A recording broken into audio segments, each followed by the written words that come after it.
This story starts with the news of Marquis Renard's daughter went missing. Upon hearing this news, though everyone thought it wouldn't take long to find her, Arabella Renard was never found. The news that the Marquis and his wife were searching for their missing daughter spread far and wide, and countless fake Arabellas showed up at the manor. It was one disappointment after another. Anita opens the door and goes to where her mother was. Her mother was looking at Arabella's cot while taking a sigh. Anita said, "It's time for dinner, mother." Her mother looks towards her and said, "Anita." She then walks close to her, and she leans in front of Anita and extends her hand to reach Anita's face.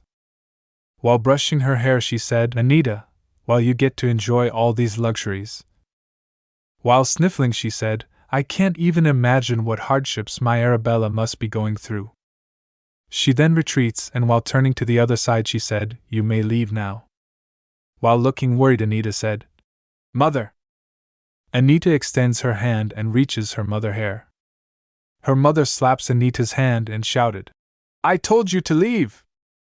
Her mother sits in front of Arabella's cot and starts sobbing. She said, "Arabella, my Arabella." Anita then turns to the other side and starts walking. While Anita left the room, she heard her mother saying, "Everything Anita has should have been yours, Arabella." Anita tells in her mind, after they lost Arabella, the Marquis and his wife were forced to have another child to continue their lineage. While looking sad, she tells, "That child was me, Anita." While watching her parents crying and hugging each other, she tells, "I guess they couldn't bring themselves to love the second child they were forced to have because they felt too guilty toward Arabella." She tells, growing up among all these people who only thought of Arabella, "I always heard, if Lady Arabella were alive, she would have been able to wear dresses like this. She had her mother's silver hair, so this color would have suited her."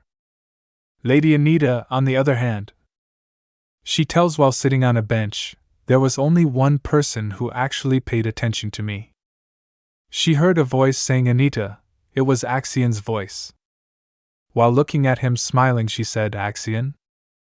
Axion is Archduke Lacade's son, successor, my fiancé, and my only friend."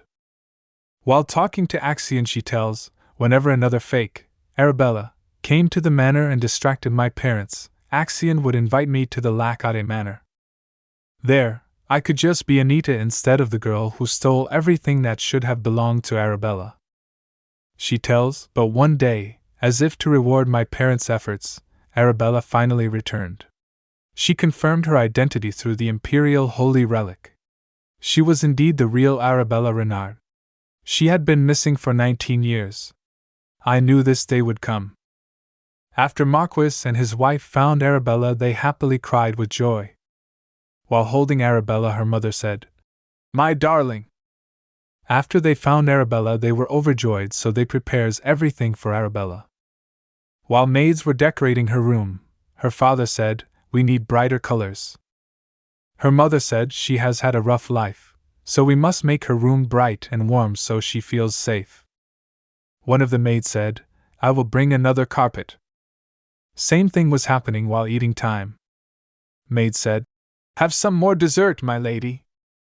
Her father said, "You're far too skinny, my dear." Her mother said, "We need to feed her more nutritious food. I'll tell the chef to double the food budget." While maids were preparing, her father said, "Your dresses will be much fancier than Anita's." Her mother said, "Arabella should receive all of our family jewels as well. They belong to her in the first place." Anita tells in her mind, "My parents wanted to give Arabella the best of everything. That included both things I never received and ones that were already mine." Anita heard her parents talking. There must be a way to break off Anita's engagement to the Archduke's son. Her father said, "We can't just break it off since the Archduke himself made the match." Her mother said, "But His Grace addressed the proposal to Marquis Renard's daughter. If Arabella hadn't gone missing, she would have been the one to marry into their family." She said, "If we can find a way to break off the engagement, that spot will naturally become Arabella's." While her father looks worried, her mother yelled, "Bella deserves only the best, and I want to ensure she gets all of it." While her father calms her down, she said, "It's heartbreaking. All of it belonged to Bella, but then she came along and dash." Her father said, "My dear." While hugging her, he said, "I feel the same way. I never wanted to let Anita marry into the Archduchy. Arabella is a much more suitable lady of the house than Anita. We shall do our best to make it come true for her. Anita must stay here and continue helping me with the family business." Anita heard all of this while standing outside the room. While Anita was lost in thoughts, Axion said, "Anita? What's got you so distracted? It's been a while since we've seen each other." Anita said, "Oh, my apologies. I've been a bit busy lately. I'm sorry for turning down your visits and—" While she was talking, they heard a knock on the door. While tilting his head, Axion asked, "Are you expecting someone else today besides me?" Anita said, "Of course not." They heard the knock on the door again. While standing up from chair, Anita said, "Excuse me for a moment." Anita opens the door. She saw her mother and Arabella standing there. Her mother said, "Anita, why don't you introduce Arabella to Lord Axion? She's your sister, after all. I'm sure he would like to meet her." With a blank expression on her face, Anita thinks in her mind, "They can take away everything else. I don't mind, those things were never mine to begin with. I will do everything to ensure they don't steal him from me." While Anita was at the door, Axion asked, "Anita? Who is it?" Anita flinches and she turns her head towards Axion and said, "One moment." She went outside the room and closes the door. Her mother said, "Anita, what are you?" Anita said, "I refuse." While confused, her mother asked, "What?" Anita said, "I will not introduce Arabella to Axion." With an furious expression, she said, "I refuse." While getting shocked, her mother said, "What?" She yelled, "You're always like this." Arabella grabs her mother's arm and stops her. She said, "Mother." Her mother said, "Leave this to me, Arabella. She must be scolded." While glaring, her mother said, "When will you stop being so selfish? Don't you feel sorry for your sister?" Anita said, "It doesn't matter how sorry you feel for her. You can't just barge in on our afternoon tea and force your daughter on him." She said, "You are being rude to the Archduke's son, Mother." Her mother shouted, "How dare you!" She said, "How could you be so selfish and awful, Anita? You should be sharing with your sister." While her mother was yelling, Arabella starts breathing heavily. While feeling suffocated, Arabella said, "Mother, please don't." She stops in the middle and feels dizzy. She then fainted and fell. Her mother quickly grabs her and shouted, "Bella! Bella! Darling! Please wake up." Anita said, "I'll call for a doctor." Anita quickly turns and rushed to get doctor.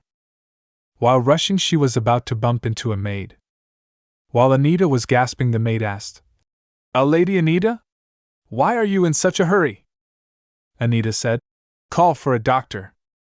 The maid asked, "A doctor?" Anita replied, "Arabella fainted in front of the first reception room on the first floor."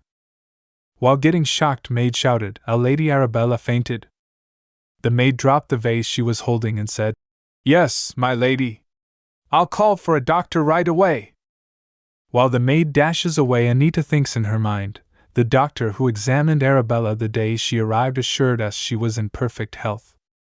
While walking back, she thinks in her mind, so why would she faint so suddenly? She stops in front of reception room's door and thinks, was this her plan all along? Meanwhile, back at the room. While sitting in front of Axion, Arabella said, "I apologize for barging in like this. Anita should be back soon." Axion said, "I see." While sweating, Arabella thinks in her mind, "Mother told me he was a polite young nobleman, but he's a bit scary." While remembering herself fainting, she thinks, she must have been shocked seeing me faint like that. I'm glad it didn't take me long to wake up. Her mother said, "Are you all right, Arabella?"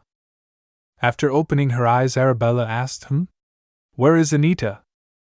Her mother said, "Don't mind her. Are you feeling all right?" While grinning, her mother said, "This is perfect. You should go inside and introduce yourself to Lord Axion." While her mother pulls her up, Arabella asked, "Huh? What about Anita?" Her mother said, "She'll be back soon. Go ahead and wait in there." While trembling, Arabella thinks in her mind, maybe he's mad that I barged in without asking him, just like Anita said. On the verge of crying, she thinks, this is so suffocating. I don't want to be here. She remembers in her mind her father and mother saying, "I'm sure the Archduke's son will take a liking to you, Arabella. You have to make a good impression, all right?" Arabella thinks in her mind, "But I don't want to disappoint mother and father." She said, "I apologize for making you uncomfortable." Axion said, "You have no reason to apologize to me. You weren't the one insisting on this unpromised meeting." Arabella thinks in her mind, "Oh, did he hear everything we said outside?" Axion continued, "And as you said?" While smiling, he said, "Anita will be back soon." While looking at him smiling, Arabella thinks in her mind, he seems like a different person when he talks about Anita. Meanwhile, standing outside the room, Anita thinks in her mind, "Arabella, did you go as far as fainting to fool me and meet Axion?" She remembers in her mind her mother saying, "How could you be so selfish and awful, Anita? You should be sharing with your sister." Anita thinks in her mind, "Was it mother's order? It must have been. She wants Arabella to have the best of everything, after all." While remembering everyone, she thinks in her mind, "Everyone in this mansion resents me. They look at me as if I'm someone who took everything from Arabella with no remorse." She thinks, "Do I have to give everything of mine to Arabella just to be accepted in this household?" She knocks on the door. While opening the door, she thinks in her mind, "Axion is the only one I can call mine." While looking at Axion, she thinks, "Do I have to give you up too?" Anita comes in the room. After seeing Anita, Arabella quickly stands up and said, "Anita."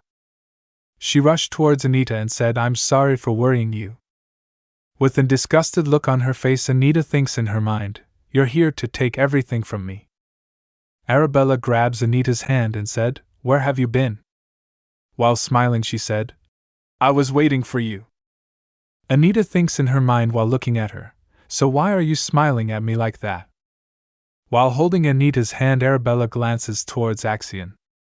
She said, "Anita, Anita interrupts her and said, "You should leave now." Arabella asked, Really? Can I?" She then whispers to Anita, "Thank you."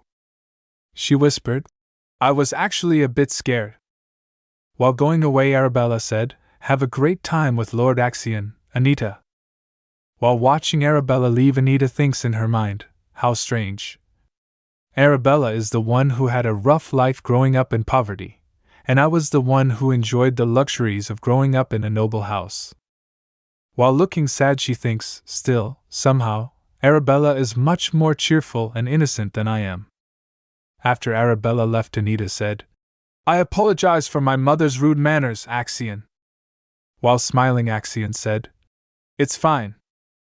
While taking a sigh, Anita said, "I'm sorry, but I think we should end our meeting early." While standing up, Axion said, "All right." Axion walks towards Anita and said, "Anita, I would like to invite you to the Archduke's manor next time." He asked, "Will you come to see me?" Axion said, "I'll send you an invitation tomorrow afternoon." While listening to Axion, Anita thinks in her mind, "My dear friend is telling me that I can run to him for help." She thinks in her mind, "He's saying to run away from the house that has treated me like a nuisance since Arabella's return, and come to the Lacade Manor, where everyone will welcome me." While smiling, she said, "All right." After a while at the dining table, her father asked Arabella, "Do you like the food, Bella?" Arabella replied, "Yes, father. It's delicious." Her mother said, "Have some more. You're far too skinny." Arabella looks towards Anita while she was eating salad. She asked, "Anita, do you not like steak? All you've been having is a salad." She asked, "Oh, are you watching your weight?" She said, "I don't think there's any need for that." While faking her smile, her mother said, Arabella, Anita's never been a heavy eater. She said, more importantly, you should be the one eating more. You are all bones. Then her father said, that's right, you should be worrying about yourself. You need to gain some weight. While fidgeting, Arabella said, oh, I'm sorry. I'll have more. Her mother then said, why are you apologizing? You did nothing wrong. Her father said, we're the ones to blame. We were stuffing ourselves while you starved.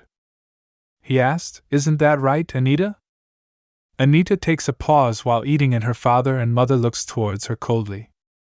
Her father said, I heard all about how you treated Arabella earlier today. He yelled, how could you be so rude to your sister? Your sister suffered while you enjoyed extravagant food and clothing in this house. You should feel sorry for her. After hearing that, Anita stops eating.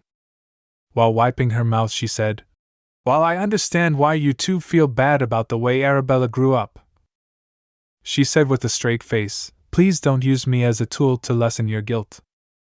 After listening that, her father shouted, Anita, how dare you say such things in front of your sister? Oh. While standing up, Anita said, I'll excuse myself so you three can keep playing house. Then her mother said, how dare you? While Anita turns and started walking, her mother shouted, hey! Sit back down right now! Then her father stands up from his chair and shouted, Anita! Due to this commotion, a dish fell down due to Arabella's hand movement. Her mother said to her father, darling! You mustn't yell in front of Arabella. You're scaring her. Arabella said, I am sorry. Her father said, no. I apologize, dear. I wasn't mad at you. While maids were cleaning, her father said, I was worried that Anita may have hurt your feelings. Pay no mind to what she says. She's always been difficult. While Anita was leaving the room, Arabella looks towards her and thinks, Anita! Her mother whispers to her father, darling, are you really going to let Anita behave like that? While gritting his teeth, her father said to the maid, tell Anita to see me in my office in an hour. Anita in her room were browsing through books. She thinks in her mind, he told me to see him in an hour, but it'll take him at least 2 until he's done fawning over his beloved daughter. I'll just read a book until then. While flipping pages, Anita talks to herself, this book is about the founding of the empire. It isn't exactly an exciting book, but I like it. Because it talks about Lake Alkenti. While reading the book, she tells Alkenti, the spirit animal that aided the first emperor in founding the empire is supposedly from this lake. She thinks in her mind while smiling, just thinking about the lake makes me feel better. While recalling an incident in her mind, she thinks because it reminds me of who I met there. She tells Lake Alkenti is where I met a boy with eyes bluer than this legendary lake. 8 years ago. While at a tea party, some children were talking to each other. Look at all those white flowers. Oh my! I wonder what they're called. Anita Renard, 9 years old. While picking the cup, Rachel said, Miss Renard, you've just been staring at the lake this whole time. While pouting, she said, you must be bored. Rachel Savi, eldest daughter of Count Savi. Anita said, of course not, Miss Savi. Rachel said, so you would recall what I was just talking about, wouldn't you? Anita smiles and thinks in her mind, it looks like she realized I was tuning out. While smiling, she said, indeed I do. The flower you were wondering about is called Robina. She told, it's a flower with a scent as powerful as its beauty. I hope that helps. While Anita was grinning, Rachel said, yes, well, thank you. While sipping tea, Anita thinks in her mind, I wonder how much longer I have to be here. She tells in her mind, the park beside Lake Alkenti was a popular meeting spot for nobles. Young noble ladies often had afternoon tea there, and I was also invited to join them. While looking in the air, she thinks in her mind, though, I had a separate reason for coming. The spirit said, that one keeps glaring at you, Anita. You should try to befriend her. It seems like they want to be friends with you. Only Anita and spirit can hear each other. While tapping in the air, Anita talks to the spirit in her mind. No way. What they want is to be close to my family. Anita tells in her mind, this mode of light is a low-level spirit only I can see. I first met it here 2 years ago. The spirit said, Anita. She tells, whenever I'm near Lake Alkenti, I can hear its voice. That's why I come here often. But I never told anyone about it. Because if my parents were to find out, they would want to use it to find my sister. While other noble children were talking to each other, Anita thinks in her mind, I wonder why only I can speak to it. It doesn't seem like anyone else can even sense its presence. The spirit said, Wait. Anita, someone fell in the lake. Anita flinches after hearing that. She asked the spirit, Is there no one around to help? Spirit replied, No, there isn't. She's starting to lose consciousness, so she needs help immediately. While squeezing her hands, Anita thinks in her mind, Should I ask everyone to go on a walk? No. If she's already losing consciousness, it'll be too late by the time we get there. While quickly standing up, she thinks, There's no way for me to explain how I know that someone is drowning. In that case, she said, I'm going to take a walk around the lake. The spirit guides her to where someone was drowning. Over there. While looking at the water, Anita thinks in her mind, she already sank below the surface. Anita took of his shoes and thinks, try to get people to come here. Lead them here so they find my shoes. The spirit said, I can't, wait, don't tell me you're. Hold on, Anita! Anita! Anita humps in the lake to save her. While swimming in the lake, she saw the person drowning. She saw her and gets close to her and grabs her. She tries to pull her but couldn't. While trying to help her, she thinks, How much longer until someone gets here? At this rate, I might drown too. She saw a portion of water gushing towards them. She thinks, What's that? A pillar of water? That pillar of water helps them to get out of the lake. When she gets out of the lake, Anita thinks, A mysterious pillar of water saved us. It was an unexplainable phenomenon, but I wasn't surprised. While she was thinking, she heard other people rushing towards them. They were shouting, Your Grace. Are you all right, Your Grace? One of them said, That is Archduchess Lakade. Please stand aside. Anita thinks in her mind, this lake is part of the founding myth of the empire, after all. Then Axion came and said, I don't know how to thank you, miss. He introduced himself, I am Axion Lakade. Thank you for saving my mother. Anita said it was nothing. She tells, that was how Axion and I met for the first time. Back at the Renard mansion. While sitting, Anita thinks in her mind, I don't think I told him my name back then. However, Axion somehow found out who I was and sent me a letter. That was how we got to know each other. While looking at the clock, Anita said, I guess I should get going. While walking down the stairs, Anita heard her mother saying, Arabella fainted today, but the doctor couldn't identify the cause. She pauses while walking and gets near to the voice. She heard her mother saying, We need to hurry up and break off Anita's engagement. If a rumor were to start about Arabella being ill, she'll never be able to marry into the archduchy. Her father said, But Arabella could still marry the prince, couldn't she? Her mother asked her father, The prince?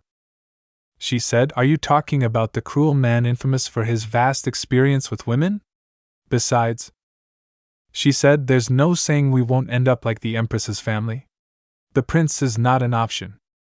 While remembering Arabella in her mind, she said, We have to make up for all the love Arabella missed out on. Even after she gets married. While holding her mother, her father said, How about this then? We'll make sure the Empress notices Anita. He said, If Anita becomes a suitor for the prince, it'll be easier to break off her engagement. And with her broken engagement as an excuse, we can also refuse the prince's marriage proposal. While Anita was listening and gritting her teeth, she heard, That's a great idea. Let's do that, darling. While getting angry, Anita thinks in her mind, I did so much for my family, yet this is how they thank me. I'm really starting to wonder. She recalls her father ignoring her in her mind and thinks, why does my father treat me like this without a second thought? I was the one who rescued the Archduchess that day, so why does he act like this engagement was offered to our household in general? She thinks, does he really believe I will continue to stay obedient and loyal to the family? Because I'm his daughter, and that's my duty? While smirking, she thinks in her mind, that makes no sense, because no one here sees me as part of the Renard family anyway. While remembering her father and mother's faces, she thinks in her mind, I look nothing like either of my parents. People have always had doubts about my lineage because of that. While walking, she thinks, and once Arabella returned, the rumors only got worse. While Anita was walking, she heard maids talking to each other. One of them said, don't you think it's strange?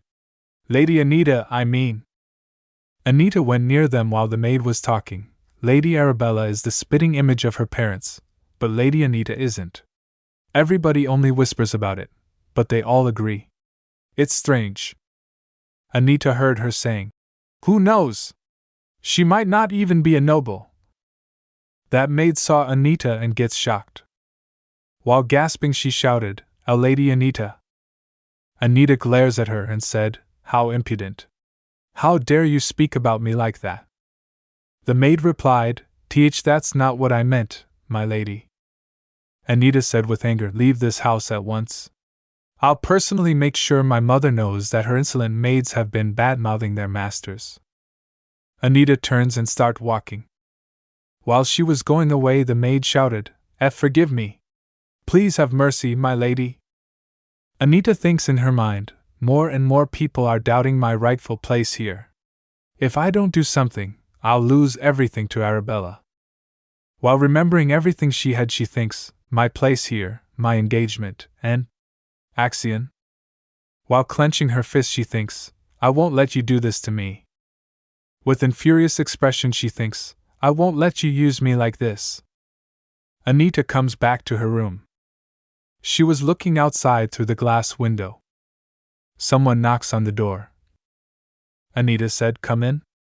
The maid opens the door and cheerfully said, "My lady, Sir Rick Elmont of the Lackade Knights is here." Anita tells in her mind, "This is my personal maid, Harriet. She's the only staff member in this house who is kind to me." While picking up the jewelry, she tells, "But that's probably just because I reward her generously." Anita said, "I see. Good work." While handing her the jewelry, she said, "This is for you, Harriet. Do with it whatever you want." Harriet said, "Thank you, my lady." While holding the jewelry, Harriet smiles and thinks in her mind, "I'm glad I decided to keep serving Lady Anita. If I went to serve Lady Arabella like the other servants, there's no way I would receive gifts like this. Serving Lady Anita, who rewards me well, is much better than the naive Lady Arabella." After Anita left the room, Harriet thinks in her mind, "It's odd. How can Lady Arabella be so naive when she grew up in poverty? Shouldn't Lady Anita be the one to act like she lived a sheltered life? It's so strange." While brushing her hair with her hand, she thinks, "Why didn't she pat me on the head today, though? Ah, I was looking forward to it." Anita went to the reception room where C. Element was present. She opens the door and welcomes, "Sir Elmont." Sir Elmont said, "It's been a while, my lady. How have you been?" Rick Elmont, Vice Commander of the Lackade Knights. As Sir Elmont hands her the letter, Anita said, "I had heard you returned from the northern region, but I didn't expect you to come yourself. I expected Axion to send a servant. You're only here to hand me an invitation." Scratching her neck, Sir Elmont replied, "I volunteered because I wanted to see you." While chuckling, Anita said, "How nice of you to say that." Anita and Sir Elmont sits on sofas. Anita asked, "Did everything go well in the northern region?" He replied, "Yes. It was just a small dispute this time." While shivering, he said, "But I really cannot get used to the cold." Anita recalls Axion in his mind saying, "The northern region of the empire is notorious for its freezing temperatures. Even in the middle of summer, it feels like early winter, and nothing grows in the barren soil. but the valuable mines located in the region led to disputes. Normally, it would be the emperor's duty to resolve such issues, but when it comes to the northern region, the emperor always sends the archduchy's knights. Anita asked Axion, "Why doesn't your family ever challenge the emperor's orders? The Lackade family is powerful enough to say no." Axion replied, "There's something we're looking for in the northern region, you see. This way, we can look for it without rousing the emperor's suspicion, so there's no reason for us to refuse." While drinking tea, Anita thinks in her mind, "I wonder if they're still searching for whatever it is." She said, "I'm glad you were able to make it to the capital before winter. Will you be returning to the Archduchy's territory now?" Sir Elmont replied, "No. I need to report to the Emperor about what happened in the Nor." While he was talking, both Anita and Sir Elmont heard someone shouting, "We have a guest from the Lackade family? Why was I not informed about this earlier? Hurry up and knock on the door." Someone knocks on the door and said, "Lady Anita, Lady Renard would like to see you." Anita replied, "Tell her to come in." While showing regret, her mother said, "Goodness, Anita. Why didn't you tell me you were with a guest? I hope I'm not interrupting anything." While standing up, Anita thinks in her mind, "Look at her pretending like she hadn't just been told about it." Sir Elmont said, "Greetings, Lady Renard. My name is Rick Elmont, Vice Commander of the Lackade Knights." While showing surprise, she said, "The Vice Commander, you say?" Her mother said while sitting, "I can't believe the Vice Commander himself came all the way here just to deliver an invitation. My daughter has put you through so much trouble." While showing displeasure, Sir Elmont said, "It's no trouble at all. Anybody from the Order would have jumped at the chance. It concerns Lady Anita, after all." Her mother said, "Is that so? I had no idea Anita was so close to the Archduchy's knights." While smiling, Sir Elmont said, "It isn't just the knights. Everyone from the Lackade house is very fond of Lady Anita. She saved our Archduchess, after all." In a mocking manner, her mother said, "Oh, you mean what happened 8 years ago? I heard it was thanks to the doctor that she survived, not Anita." After hearing that, Sir Elmont glares at her. While looking at the letter, her mother said, "Oh, that must be the invitation." She extends her hand to pick the letter and said, "I would love to see what Sir Axion wrote." Anita quickly picks up the letter before her mother, and while holding the letter she said, "I'm sorry, Mother. I have yet to read it myself. It would be rude for someone other than the recipient to open it first." Anita opens the letter, and it smells of roses. Holding the letter, Anita thinks, "I see. Axion included a rose petal. How sweet." The letter's content were, "Dearest Anita, I invite you to join me for afternoon tea in the Lackade Manor Gardens in 1 week. I would be delighted to see you. Your friend Axion." Anita said while smiling, "Please let him know I will be there." Sir Elmont said, "Yes, my lady." While Anita and Sir Elmont were exchanging pleasantries, her mother thinks in her mind, "I have to send Arabella with her. Once she meets her, the Archduchess will realize that Arabella is a much better match." Her mother takes a sigh and said, "Anita, I worry about Arabella." Faking her cry, she said, "You must have heard, Sir Rick. While Anita could socialize since she was a child, Arabella never had the chance. My poor Arabella." Listening to her, Anita thinks in her mind, "Is she that desperate to make Arabella Axion's fiancé? Her dream will never come true, so I'll let her continue wasting her time." Anita said while drinking tea, "I don't mind taking Arabella with me, though I'm not sure if she'll enjoy it." Her mother quickly said, "I'm sure she will." She asked, "Would that be all right, Sir Elmont?" Sir Elmont replied, "Of course, my lady. You can ask anything you wish of us." He said, "I should head over to the Imperial Palace now. May I take my leave?" Anita said, "Of course, Sir Elmont." Her mother said, "Please take good care of Anita." After Sir Elmont left, her mother glares at Anita and said, "Now, Anita, we need to talk. I heard you fired a few maids without my permission today." she yelled. One of them was my personal maid.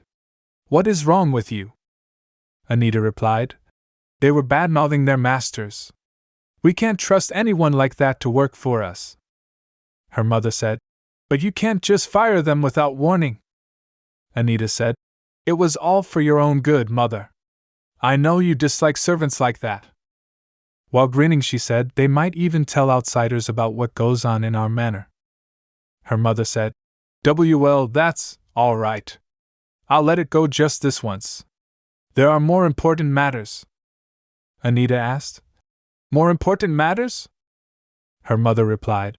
When Arabella goes to meet the Empress in 10 days, I would like you to join her. She said Arabella has never had afternoon tea with anyone, so she'll need your help. Go with her so she won't be anxious. After listening that, Anita thinks in her mind while frowning, they're planning to offer me as a marriage candidate for the prince instead of Arabella when the topic comes up. Anita thinks in her mind, if the Empress gets involved, breaking off my engagement to Axion will be a simple matter, and Arabella won't have to marry that womanizer prince, either. Anita asked. Shouldn't you ask Her Majesty for permission first? While standing up, her mother said. She has already permitted it. Oh, and about your engagement. While showing anger and animosity, she said, you realize that was originally Bella's, right? Know your place and stop deluding yourself, Anita.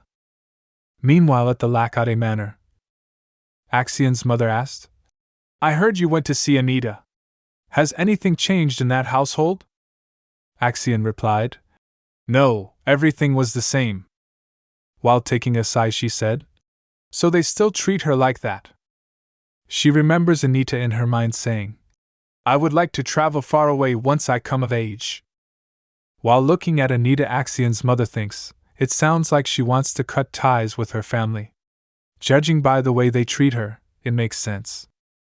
She asked Anita, would you like to stay here with us until you come of age? Anita replied, thank you, but I cannot turn my back on my duties.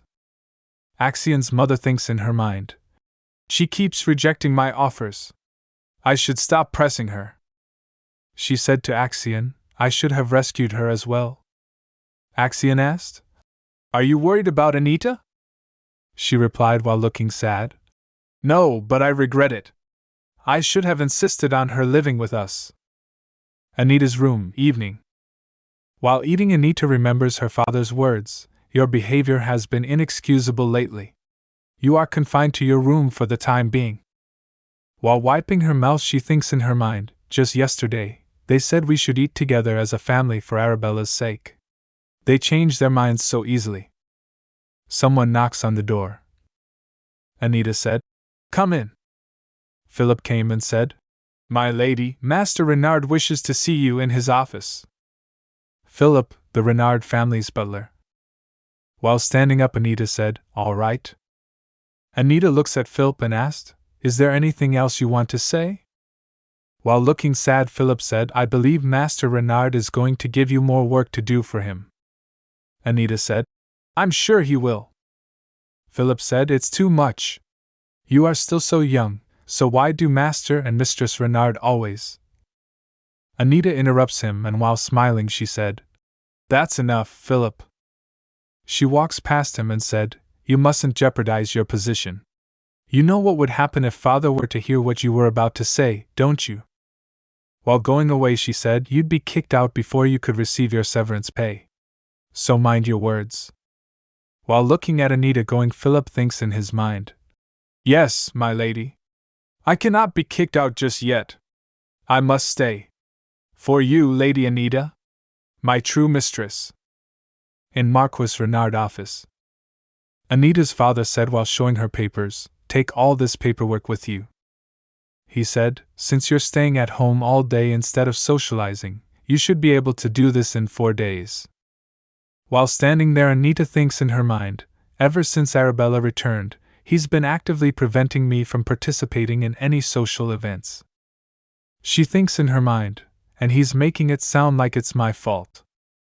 She tells in her mind, I began assisting my father with running our household when I was just 12. It's already been 10 years since I decided to cut ties with my family once I was old enough because I realized there was no place for Anita Renard in the Renard family.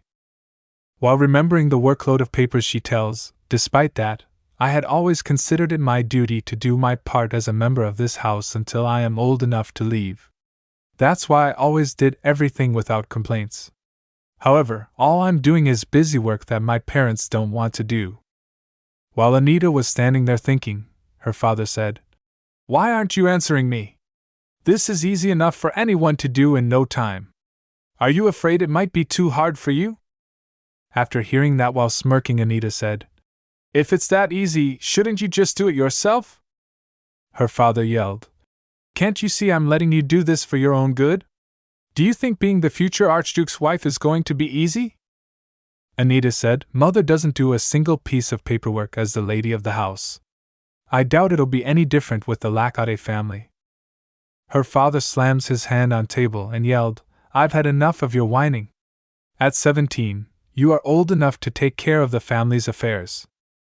Anita said, "No, thank you. Unlike you, father, Axion doesn't need help with anything like this."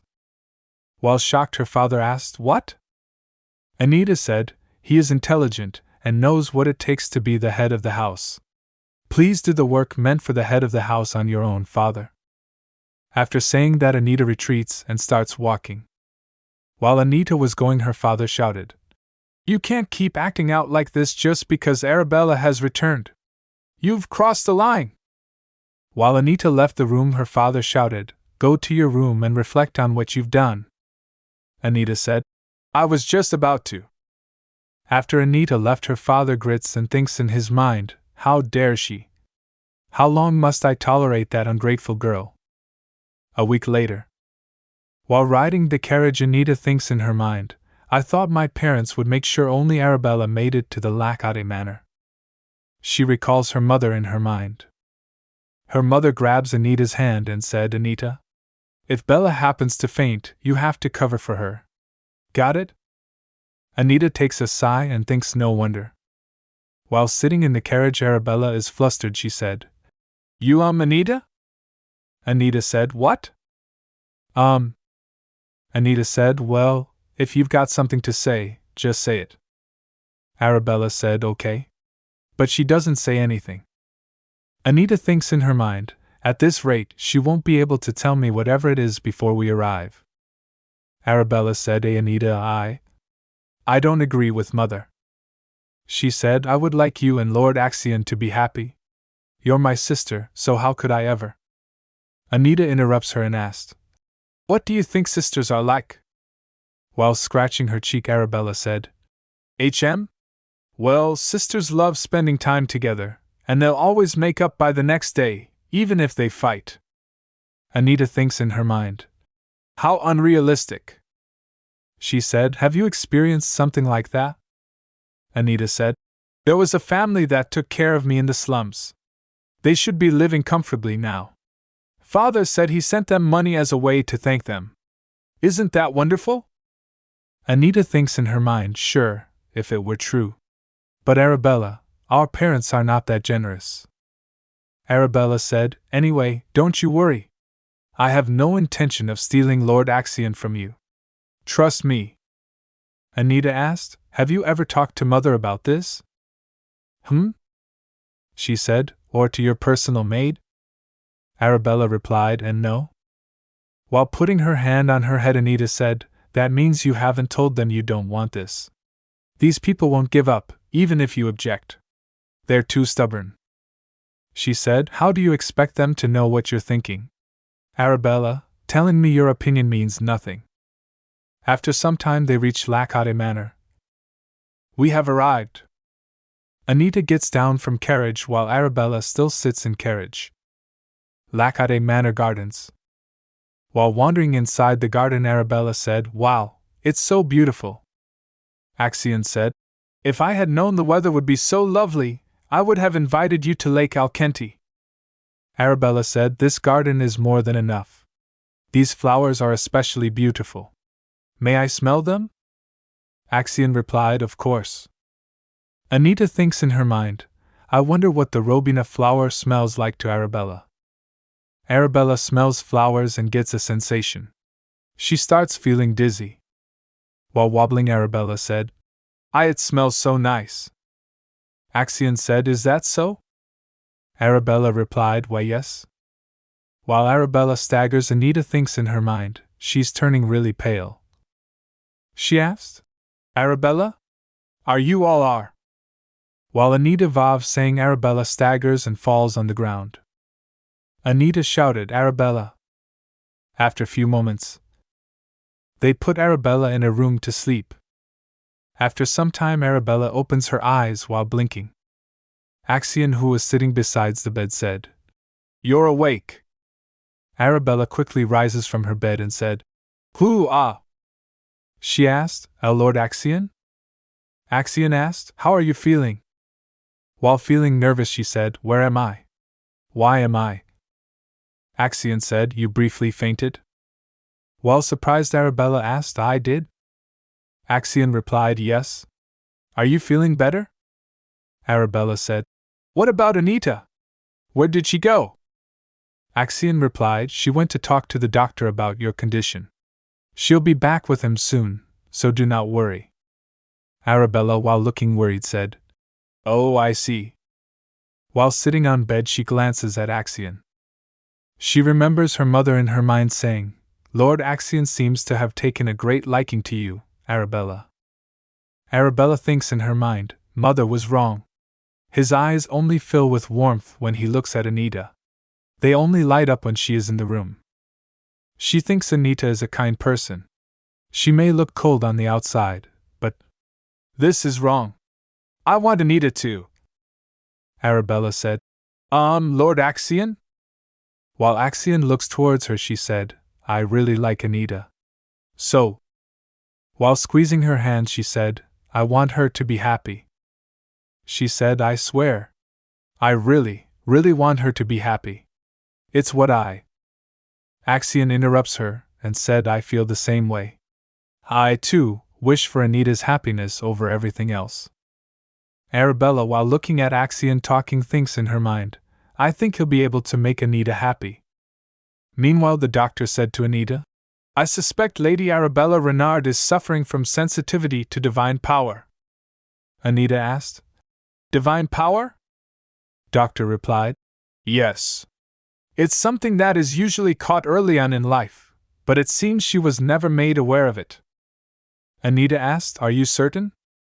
The doctor said, All the doctors serving the Archduchy are well versed in magic and divine power. As you know, the imperial family and the Lacade family received divine powers from the spirit animal. He said, Knowledge in such matters is a basic requirement for serving as a doctor here. Anita thinks in her mind, that explains why an ordinary doctor wouldn't have noticed her sensitivity. They wouldn't even think to test for it. While remembering her parents and Arabella in her mind, she thinks, which means our parents definitely wouldn't know. While taking a sigh, she thinks in her mind, they must have heard about her fainting by now. I bet they're dying to get her home. Anita asked, Can she ride in a carriage? The doctor replied, Yes, she should be fine after a short break upon waking up. While turning, Anita said, Then, please prepare the carriage for us. She should be awake by now. Doctor said, Yes, my lady. Anita walks to where Arabella was sleeping. While near the door of the room, she heard, Feel the same way. She saw Axion and Arabella talking to each other. Axion said, I too, over everything else. Anita saw them smiling and thinks in her mind, they look good together. She thinks even if Arabella hadn't returned, my engagement to Axion was never going to last long. 10 years ago, I made the decision to cut ties with the Renards once I came of age. Which means that my engagement to Axion will be broken off anyway. While clenching her fists, she thinks, however, it still rubbed me the wrong way that they were trying to take Axion, my only friend, away from me. I won't let them do that. While looking at Axion, she talks to Herschel, Axion, you'll stay beside me as a friend, even when we are no longer engaged, right? She thinks, I believe our relationship won't change. However, if I do lose you as well, what else would I have left? Back at the Renard household, her father asked, "Where is Arabella?" Her mother replied, "I put her to bed in her room." While getting angry, her father said, "So, why didn't you do anything, Anita?" Anita asked, "What could I have done?" Her mother said angrily, "Excuse me?" Anita said, "I'm not a doctor. How was I supposed to prevent Arabella from fainting?" Her father said, "Anita, Bella has had a terrible life." He takes a sigh and said, "Unlike you, she grew up in poverty. You've always been selfish, Anita, but this is too." Anita interrupts him and said, "I could never be as selfish as you, father." While shocked, her father said, "What?" Anita said, "I heard that you were too cheap to reward the poor people who raised Arabella in the slums." While stunned, her father said, "You." Anita said, "Arabella seems to be under the impression that you sent them money." Her mother said, "Anita." With a serious face, Anita said, "Also, let's make one thing clear. Who is more at fault? Mother, for sending Arabella with me when she knew she might faint, or me, for failing to stop her from faint?" While Anita was talking, her father slaps her. Her mother said to her father, "Darling, don't you remember that Anita has to go to the palace?" Her father said, "But you heard what she just said." While looking shocked, Anita thinks in her mind, "I wondered why Mother tried to stop him, but no wonder." While remembering a document, she thinks in her mind, "This is why I have no intention of bringing up the document that I found while doing the work that was forced on me a few days ago." She thinks I won't have anything to do with them in the future, anyway. Her mother said to her father, "You could have punished her once she was back from the palace." Her father said, "But she's not showing any sign of remorse." Anita said while smiling, "Father, I'd look out for yourself first." In Anita's room, Harriet said while touching Anita's cheek, "That looks painful, it's really swollen. The bruising might get really bad tomorrow." She suggests, "Oh, I heard that bruises go away faster if you hold raw meat against them. Should I bring you some?" Anita asked. "What if you get caught by the cook?" Anita said, "Don't worry. A ton of medicine will arrive by tomorrow morning." Harriet said, "By the way, my lady, did Lady Arabella really just faint out of nowhere?" While hesitating, she said, "It's worrying to hear that she fainted for no reason." While looking worried, Anita thinks in her mind, "The reason?" Anita recalls herself with Axion asking, "Did you do something to the flowers?" Axion replied, "I needed to check something, so I blessed them with divine power. Though I had no idea it would make Lady Arabella faint." Axion asked, "Anita, are you disappointed in me?" Anita thinks in her mind, "I wonder what you would have said if I told you I was disappointed in you." While lying on bed, she thinks, "Would you have just smiled? Axion, what are you afraid of?" While thinking, Anita falls asleep. In sleep, Anita recalls her past. Maids were looking for Anita. "My lady! Where are you, Lady Anita?" One of them said, "She's not here. Let's look somewhere else." While hiding in bushes, Anita thinks in her mind, "What am I doing? Everyone is so kind and sweet to me. They're so much nicer than anyone at Renard Manor." While remembering Axion's mother, she thinks, "But I feel like I don't deserve their kindness." While remembering her father, she thinks, "Father sent me here so our families could grow closer. I know I shouldn't be acting like this, but it's suffocating. I feel like I can't breathe." While she was hiding, someone came close to her and said, "There you are." "Axion?" Axion said, "I've been looking for you." Anita asked, "Why? Don't you hate me?" Anita tells, "After the day I rescued the Archduchess from Lake Alkenti, the two of us never had a chance to talk. I was so used to being hated that I didn't really mind. There are more people who hate me than people who like me, after all." Axion crouches and said, "I don't hate you." He said, "Anita, there's no way I could hate you." While extending his hand, he said, "Let's go." First, Anita was hesitating, then she grabs Axion's and thinks in her mind, "That was the first time someone reached out to me like that. That's why I didn't notice." While looking at Axion, she thinks that in that moment, Axion's eyes were filled with desperation. A few days later, maids were rushing to get water and wet clothes.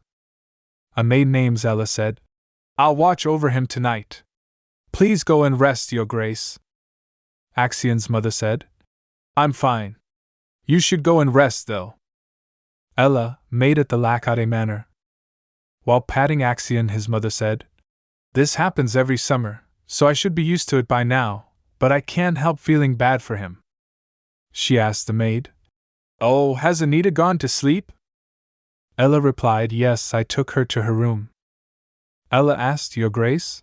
I noticed this when I was helping Lady Anita change, but she had several bruises on her side like she was pinched. There were some wounds that looked older as well." Axion's mother asked, "Wounds?" Ella said, "Yes. What should I do? Should I use holy water to heal them to prevent scarring?" While frowning, Axion's mother said, "Yes, go ahead. You can get holy water from the temple in the morning." While looking worried, Ella said, "Yes, Your Grace. I wondered why Lady Anita refused help with getting dressed." While taking a sigh, she said, "I thought she might have been too shy, but it makes sense now. Who could have done that to her?" She said, "I heard that, a week ago, the Renard family wanted to test the parentage of a girl and asked for the Imperial Palace's holy relic. I wonder." Axion's mother thinks in her mind, it's not as if the holy relic is sure to work. There is no way of knowing. While gritting her teeth, she thinks, but those wounds, they were most likely caused by the girl claiming to be Arabella. If this girl has something to do with Anita's wounds, I should let the Renard family know. While she was thinking, someone knocks on the door. A servant came and said, "Your Grace, you're needed in your office." She said, "All right." After Axion's mother left the room, she saw Anita standing there. She asked, "Anita?" While crouching in front of Anita, she asked, "What is it?" Anita replied, "I came because I saw the doctor hurry over here. I'm sorry if I'm being nosy." Axion's mother said, "Not at all. You must have been worried about Axion. It's nothing to worry about. He tends to get sick like this at times, you see." She said, "But you have to keep it a secret. The successor of the Archduchy has many enemies, so his weaknesses can't be revealed." Anita nods and said, "I won't tell anyone." Axion's mother said, "By the way, Anita, I heard that you had some wounds. Are you all right?" While smiling, Anita said, "Oh, I didn't mention them because they're nothing to worry about." Axion's mother thinks in her mind, I suppose that means that the Renards know about them, too. That's a relief to hear, but seeing that there are also some old wounds, Anita must have kept those a secret from her parents. While squeezing Anita's hand, she said, "Anita, it's best to tell others about any pain you go through. And if you like, you can visit more often and stay longer." Anita said, "Thank you, but I don't think that's possible." She said, "I heard the children of farmers start tilling the soil when they turn 10, and I'm 10 years old now. That means I must study as much as possible to help Father with his work. I need to be able to deal with things like this on my own." Axion's mother gets stunned after hearing that. While standing up, she asked, "Did your father tell you that?"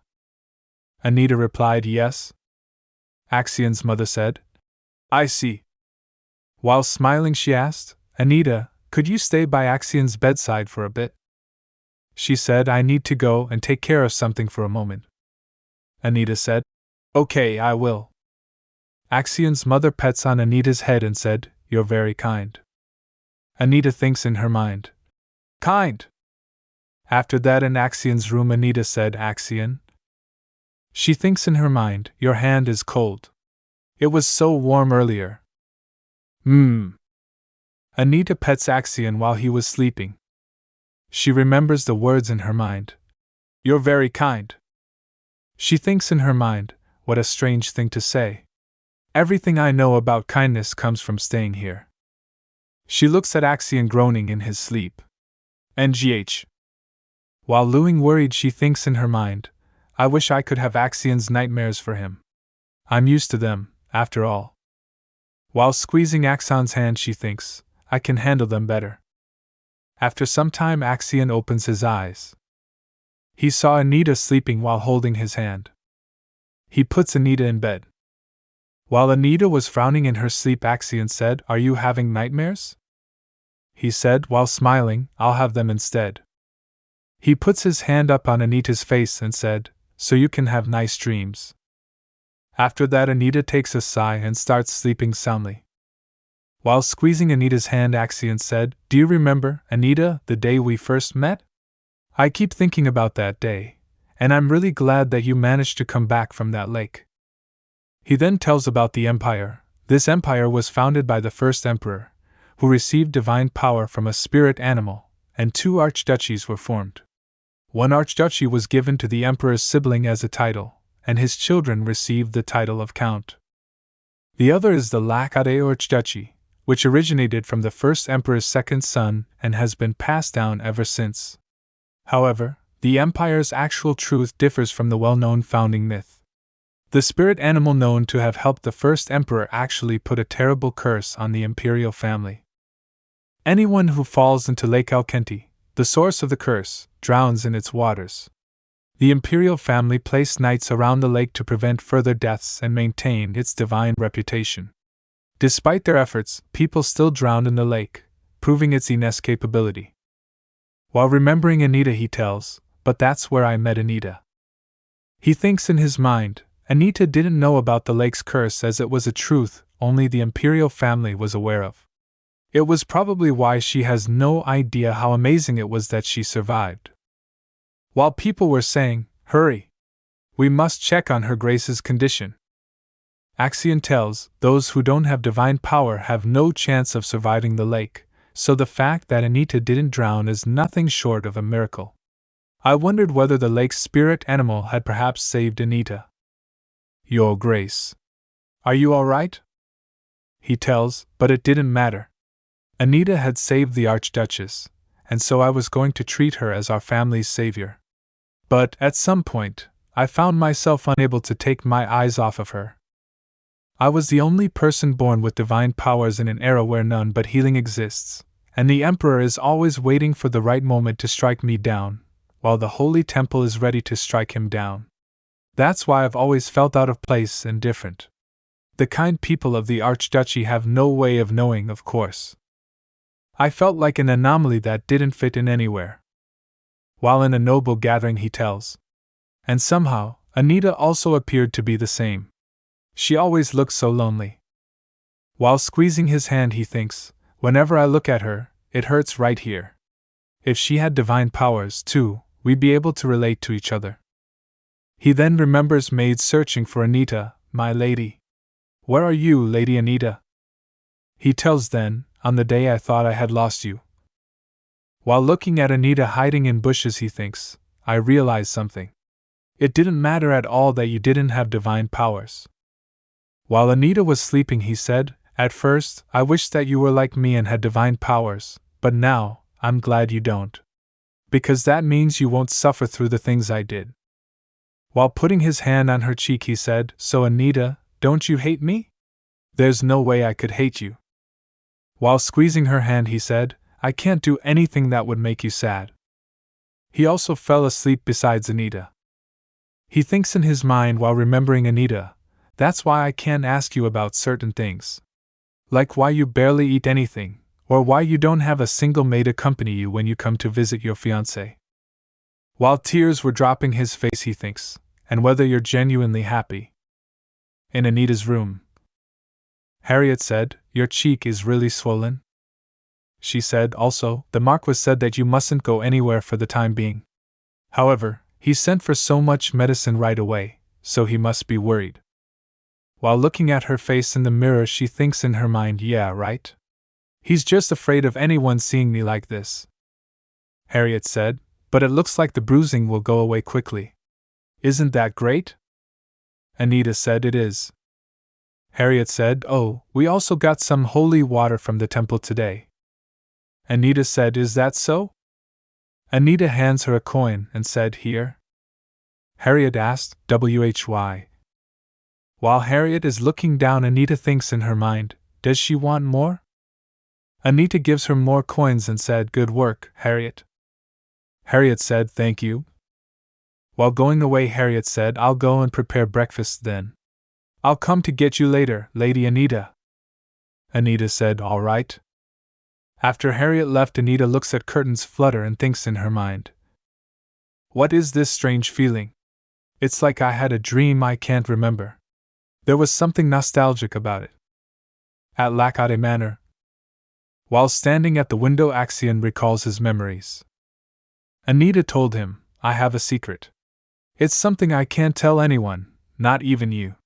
So it's all right for you to keep one secret from me." While making pinky promise, Axion said, "Let's tell each other everything other than that one secret then." She said, "Okay." Axion tells, "One of the secrets Anita told me about is that she can talk to spirits, even though she doesn't have divine powers. Does that mean her sister is the same?" While he was thinking, someone knocked on the door. Axion said, "Come in." "It's Sir Elmont and another person." The other person said, "Lord Axion?" Axion asked, "What did you find out?" He replied, "I've prepared a report." He said, "First of all, I will begin with what we've discovered about Arabella Renard." He said, "According to the doctor, it is likely that Arabella Renard is overly sensitive to divine power." Axion asked, "Does she have divine power herself?" He said, "No." Axion thinks in his mind, "She won't be any use to the imperial family then, which means I won't have to stop them if they want her to marry the prince." Axion asked, "Who will be leading the Saints' Day ceremony this year?" He said, "It will be Count Rom's second son for now, but I don't believe the Renards will stay still and watch that happen. The Marchioness plans to introduce Arabella to high society that day, so I'm sure she's eager for Arabella to take the spotlight by leading the ceremony." Saints' Day. The Empire, founded with the aid of a spirit animal, holds a sacred ceremony every 3 years. The children of each noble family take turns leading this ceremony, but the imperial family has an ulterior motive for holding it. The real purpose of this ceremony is to find anyone with divine powers and monitor whether someone outside of the imperial family's lineage has such powers. That person said while holding the paper, "This year's ceremony is especially important to the Renards." Sir Elmont said, "Every time the ceremony was held in the past, they refused to participate, saying that they wouldn't send their second child to it when their first child hadn't had the chance." The other person said, "Now that their first daughter is back, they will definitely participate." Axion asked, "Is there any chance of Arabella fainting during the ceremony?" He said, "Unless someone gets hurt and needs to be healed by one of the priests, the chance of her fainting is low. However, if that does happen, people may find out about her sensitivity." Sir Elmont said, "Then, the imperial family will want her to marry the prince to use her to detect divine powers." The other person said, "I'm sure the Renards will be terrified that they might get massacred like the Empress's family." Axion remembers Arabella saying, "I want her to be happy." Axion thinks in his mind, "Anita rarely lets people get close to her. Seeing that she barely acknowledges her sister, I'm sure the two of them aren't close." While looking, he thinks, thus, the fact that Arabella said that despite not being close might mean that she genuinely cares about Anita. The other person looks confused and asked, "Lord Axion? What are you thinking about?" Axion said, "Vance." He replied, "Yes, my lord?" Axion said, "I've decided to participate in this year's Saints' Day ceremony." While laying on bed and looking at papers, Anita thinks, "They keep giving me work even though I'm locked in here." While grinning, Anita thinks in her mind, has he still not checked this document himself? Or maybe he didn't realize it got mixed in with the other paperwork. While picking up a paper, Anita tells, "It's evidence of tax evasion." She tells in her mind, "It was exactly 1 year ago when I started noticing something was off." While looking at the papers, she tells, "The Renards have been making donations to the temple every year. But the donation amount didn't match last year, and a large sum of money was unaccounted for. I was confused, so I went to see the Marquis myself, but..." She knocks on her father's room. Her father slaps her and shouted, "Know your place! This is none of your business!" While looking shocked, Anita thinks in her mind, he was hiding something. She tells there was no doubt he was keeping a separate ledger, but after I questioned him, the Marquis made sure to do the bookkeeping himself, and he didn't let me see any of it. She tells, until now, that is. Now the evidence is in my hands once more. While remembering the relic, she tells, the reason the Renards have been secretly donating such huge amounts of money to the temple must be because of the Torch of Ariadne, a holy relic that can locate anyone, no matter where they are. That must be how they found Arabella. Looking at the paper, Anita said, for more months until the periodical tax audit. Anita thinks in her mind, the Marquis's tax evasion will definitely be uncovered this time, and the Imperial Palace won't turn a blind eye to it. While dropping the paper, she thinks, despite that, I have no intention of fixing this for them. They won't be able to raise taxes in the territory to pay their fines anyway. They can only pay those fines using their private property. While smiling, she thinks, good. That means the residents of the Renard family's territory won't be affected by any of this for the next 10 years. Of course, the Marquis and Marchioness will be made destitute and unable to afford their staff. But that's none of my concern. A few days later, her mother said while looking at Arabella, "Goodness! You look beautiful, Bella! It's as if that dress was made to be worn by you." Arabella said, "It's thanks to everyone helping me look nice." Her father said, "Bella, you remember everything we told you earlier, don't you?" He said, "You have to be especially mindful of the way you present yourself in front of the Empress." Arabella said, "Yes, father." While walking down the stairs, Arabella saw Anita ready. She said, "Oh, Anita!" While rushing towards her, she said, "You got done sooner than I did. You look so pretty." Anita said, "Sure." She thinks in her mind, it's obvious they put in so much effort to make me look nice so the Empress would notice me. With a serious face, her mother said, "Anita, you need to put on some more powder." Arabella looks towards her mother and said, "She looks great already, though. Anita's skin is so clear and bright to begin with." Her mother said, "We all need to look our best for the Empress." Harriet came and said, "Please follow me, my lady." Anita said, "No. I'm fine." While looking towards Arabella, Anita said, "I am ready to go, so there's no need to wait any longer. Let's go, Arabella." Her mother flinches and said, "Hold on." Arabella looks at her parents while confused. Her father said something to her mother. Anita smirks and thinks in her mind, "Why are you so nervous? Maybe you shouldn't have done something you need to hide, father." Her father said, "I have something to discuss with you, Anita. Come with me." Anita said, "I don't know what this is about, but I have nothing to discuss with you, father." While smiling, Anita asked, "Oh, don't tell me, is this about my cheek?" Her father shouted, "Anita!" with anger. Arabella asked, What's wrong, father? Why would you shout at Dash?" Her mother dashes and grabs Arabella from her arms and said, "Don't mind them, Bella." Arabella said, "But..." Her father said, "Stop scaring Bella and follow me." Anita said, "Like I said, I have nothing to discuss with you, father." Her father said, "You little Dash." While they were talking, maids started whispering to each other. "It's Lady Anita again. She's making everyone uncomfortable. Maybe she's doing it on purpose to scare Lady Bella. I bet she's doing this out of spite because Lady Bella's dress is prettier." Arabella heard them whispering and said to them, "Father is the one who started it. Anita isn't to blame."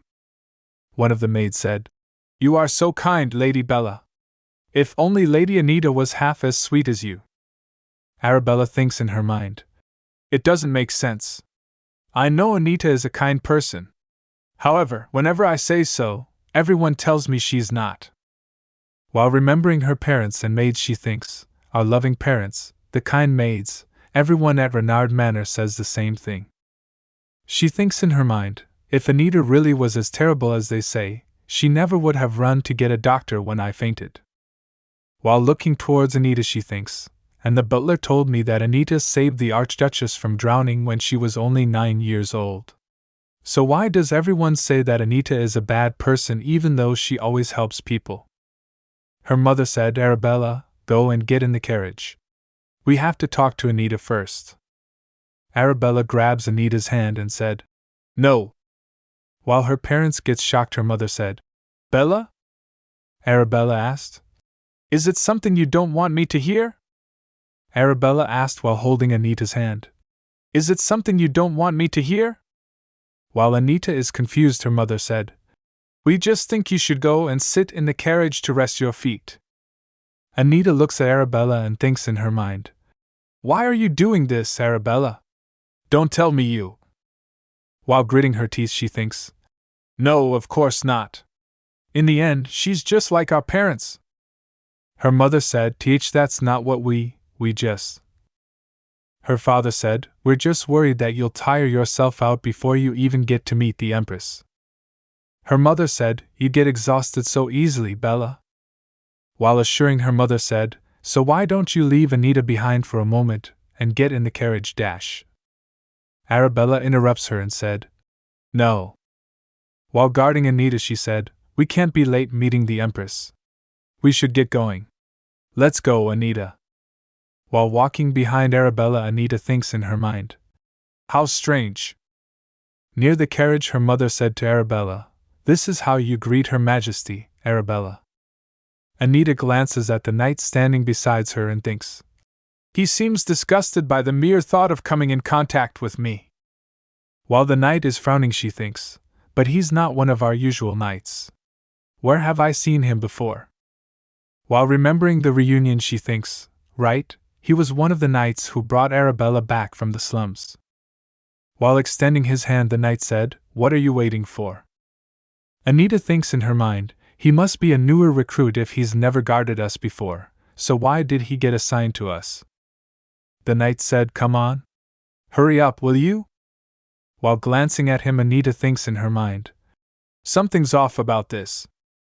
Anita smacks his hand and stomps on his feet. Arg! While glaring, the knight said, You should have taken my hand if you can't even. Anita interrupts him and said, Hey! She said, Recite the knight's code of chivalry for me. While showing displeasure, the knight said, Why would I do that? Anita glares at him and said, Because you don't seem to know it. I can't believe a knight of the Renard family lacks such basic knowledge. The knight said, Well, I can't believe someone like you is part of the Renard family. While turning, Anita said, What do you mean? The knight said, You torment Lady Arabella and... While the knight was talking, Anita's mother yelled at him, How dare you speak to Anita like that? Anita looks at her mother. Her mother said, Anita? It wasn't me. Trust me. Anita thinks in her mind, Judging by her reaction, I was right. For whatever reason, Mother has been spreading false rumors about me on purpose and is trying to hide her involvement. I suppose I'll have to find out why she did this. While smiling, Anita said, Of course, Mother. Of course, Mother. I believe you. Then Anita started walking and said, How strange, though. Why would a knight who has never even met me act like that? Then Anita turns and said, Well. Oh, those maids I fired the other day must have been spreading rumors. Her mother said, Yes, that must be it. Anita said, I'm glad I fired them then. While nodding, her mother said, Yes, I am too. Anita said, Or maybe, instead of focusing on his training, he was busy listening in on conversations at the manor. While the knight was regretting his action, Anita thinks in her mind, It's not unusual for someone to hate me, but to be so obvious about it, it feels different from the hate I'm used to. Anita pauses while walking and said, Mother, I never want to see that knight's face ever again. Father will agree to ban him from guard duty when he hears about this, won't he? Her mother said, Oh, of course he will. Should we send him back to our territory? Anita smiles and said, No, that would be too much. Anita started walking, and while going away she said, "Let's go inside to see Her Majesty." All of them went inside the palace. While knocking on the door, he maid said, "Your Majesty, Marchioness Renard is here with her oldest daughter and her youngest daughter." Someone replied, "Let them in." All of them went inside the room. While bowing in a noble manner, Anita said, "Greetings, Your Majesty." While nervous, Arabella also bowed her head and said, "Greetings, Your Majesty." "And my name is Arabella Renard." Anita glanced at Arabella and thinks in her mind, "Is she nervous? I guess that makes sense." The Empress said, "Raise your heads." The Empress is known for her lack of expression and cold demeanor. Although her whole family was tragically destroyed, she never let it affect her. Even when people mock her with rumors about how she never smiles for fear of wrinkles, she never bats a single eyelash. Anita thinks in her mind, Arabella has never seen the Empress, so no wonder she's nervous.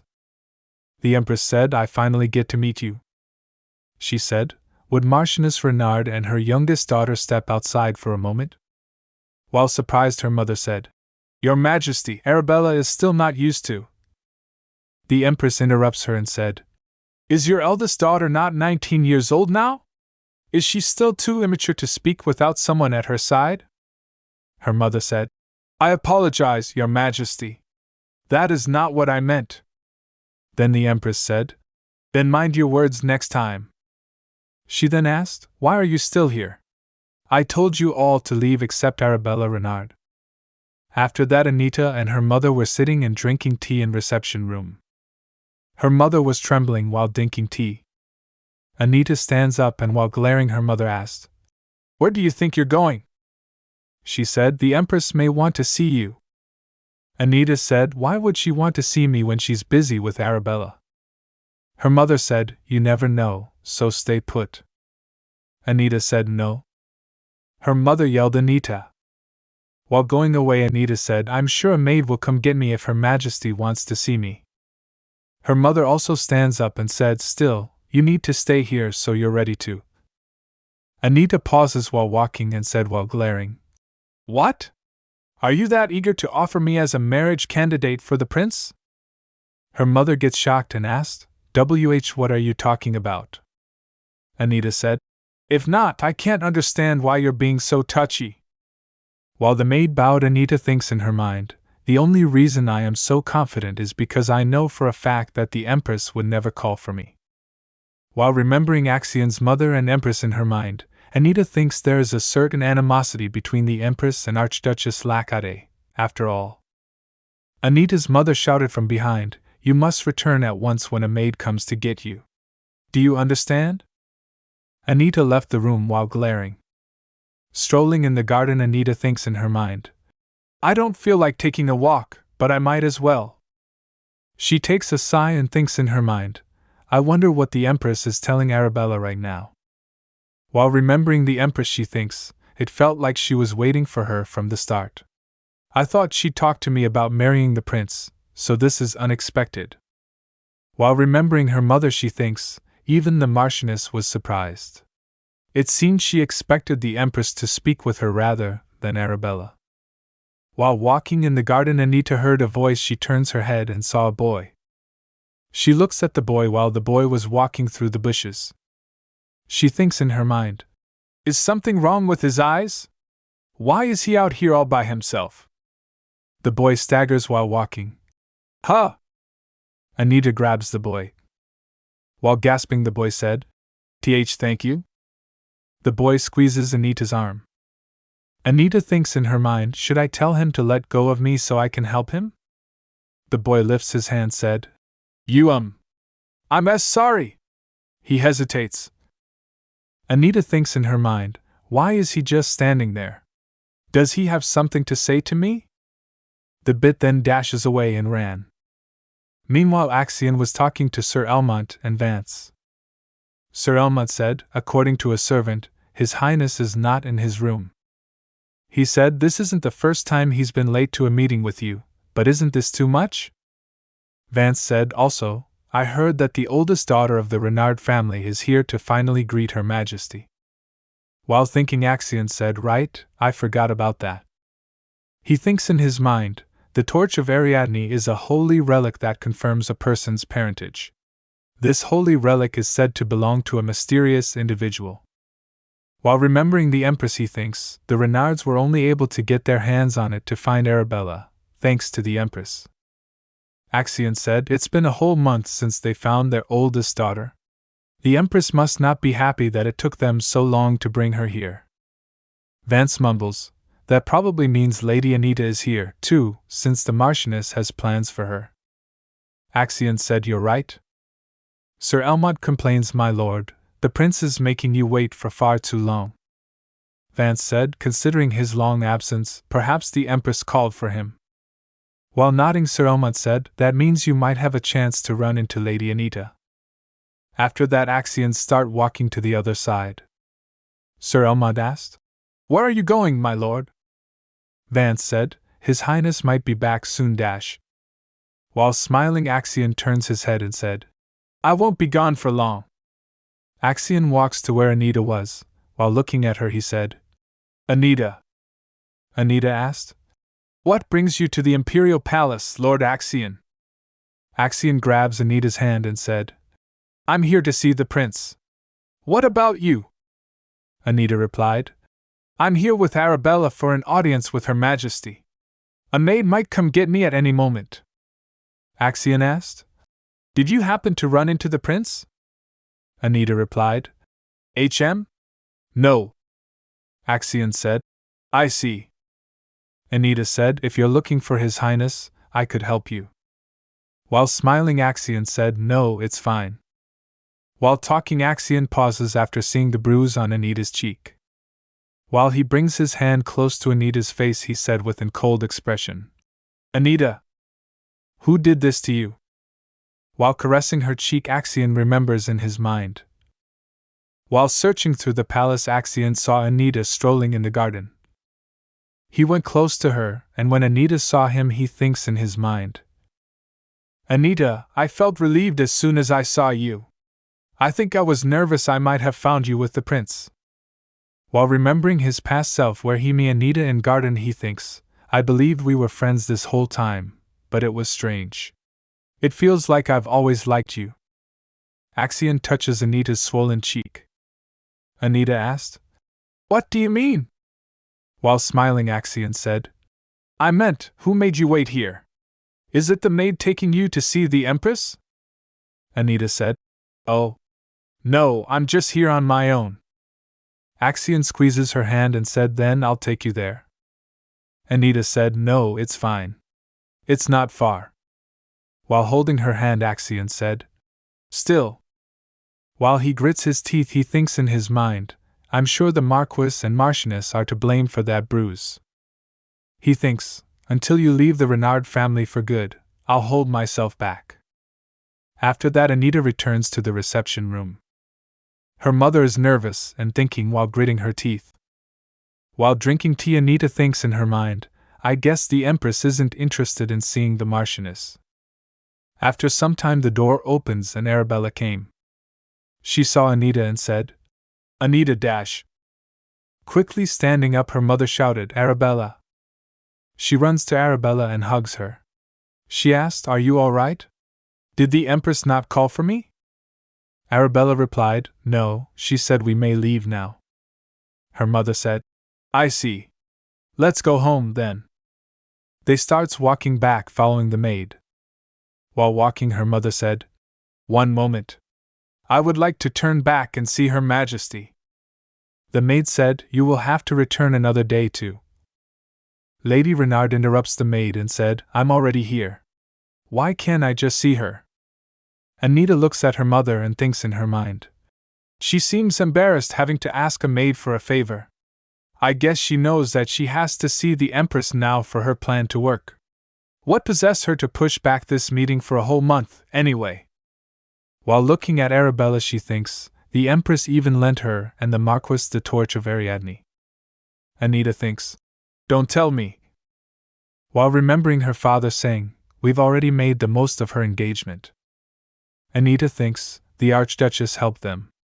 How dare they try and break off my engagement to Axion when the Archduchess helped them find Arabella? How much lower are they willing to stoop? Her mother said to the maid, "Take me to her now." The maid said, "But—" Arabella said to her mother, "Please, mother. You're making her uncomfortable." Her mother said, "Arabella, you are a Renard. A Renard doesn't have to accommodate any servant." After hearing that, Anita takes a sigh. After that, Lady Renard turns and start walking, and she said, "Let's just go, Arabella." Arabella rushes towards her mother and said, "And mother." They rose the carriage back to their manor. While sitting in carriage, Arabella said, "Her Majesty wouldn't have been happy with an unannounced visit." Her mother said, "You're right." While they were talking, Anita said, "Arabella?" She pauses before saying anything. Back at Renard's manor at night. Anita was ready to sleep when she heard a knock on her door. Anita opens the door. Arabella was standing there. She said, "I'm glad you're still awake." She asked, "Can I sleep with you here tonight, Anita?" While hesitating, she asked, "Would you like to sleep together?" Anita said, "Sure." Arabella comes inside and Anita said to her, "Sit down." While Arabella was sitting, Anita grabs her face and rubs cotton on the cut at the side of her face. Arabella asked, "You knew?" While frowning, Anita said, "I did." She asked Arabella, "Did Her Majesty slap you across the face?" Arabella replied, "Her Majesty is a good person, but I must have displeased her with the way I spoke." Anita asked, "What did you even say?" Arabella said, "Anita, this time I wasn't just all talk." While gulping, she said, losing a finger, "I value you far more than that, Anita." Arabella remembers her conversation with the Empress. Arabella said to the Empress, "Anita and Lord Axion will never break off their engagement." After hearing that, Empress slaps her face. While Arabella was shivering, she said with cold expressions, "Even if I were to cut off one of your fingers?" To the present. Arabella sleeps beside Anita on bed. While lying on bed, Anita thinks in her mind, "How surprising! She finally fell asleep once I told her that even the Empress could never cut off a noble lady's finger." She turns to the other side while lying and thinks, it must have been a relief to hear. She's such a scaredy cat, and yet she tries to defy the Empress. She thinks, "Arabella, you're so strange." The next day, while having tea with Axion, the prince said, "So you just left yesterday?" Khalid, the Empire's one and only prince. Axion said, "You failed to show up first, Your Highness." While chuckling, the prince said, "Yes, but you should have waited for me. Come on." "Oh," he said, "by the way, I heard that your fiancé met with my mother yesterday too." The prince thinks in his mind, I expected him to look bored like he always does." Looking at Axion, he thinks, what a surprise. While smiling, he thinks, then again, he was like this when we were at school, too. While remembering his school days, he thinks, Axion, who found even me annoying, didn't push away people trying to befriend him. I assumed it was because he was interested in making useful connections. While remembering Anita and Axion, he thinks, however, in the end, it was all for Anita Renard. The prince then said, "I can't believe you wanted to find friends for Lady Anita." While Axion drinks tea, the prince said, "What if she had become better friends with them than you?" Axion replied, "That would have never happened." The prince said, "How do you know? Were you planning on getting in the way if they got too close?" Axion smiles and said, "Why would I?" He said, "It's impossible for anyone to get as close to Anita as I have." The prince asked, "Is that so?" Then Axion extends his hand and gives a magic stone to the prince. The prince said while receiving the stone, "Thank you again." He said, "I'm actually able to see the light when it's sunny outside now." Axion nods after hearing that. The prince then asked, "By the way, how is Her Grace, your mother?" For a long time, no one in the Empire was born with proper divine powers. However, one day, The Archduchess gave birth to a successor with divine powers. For 10 years, the Emperor did nothing, until he finally put into action a plan to eradicate the Archduchess. His plan was to make Axion despise his powers. The prince said, "My mother still regrets letting His Majesty fool her into luring Her Grace into the lake." Axion replied, "I'll let my mother know."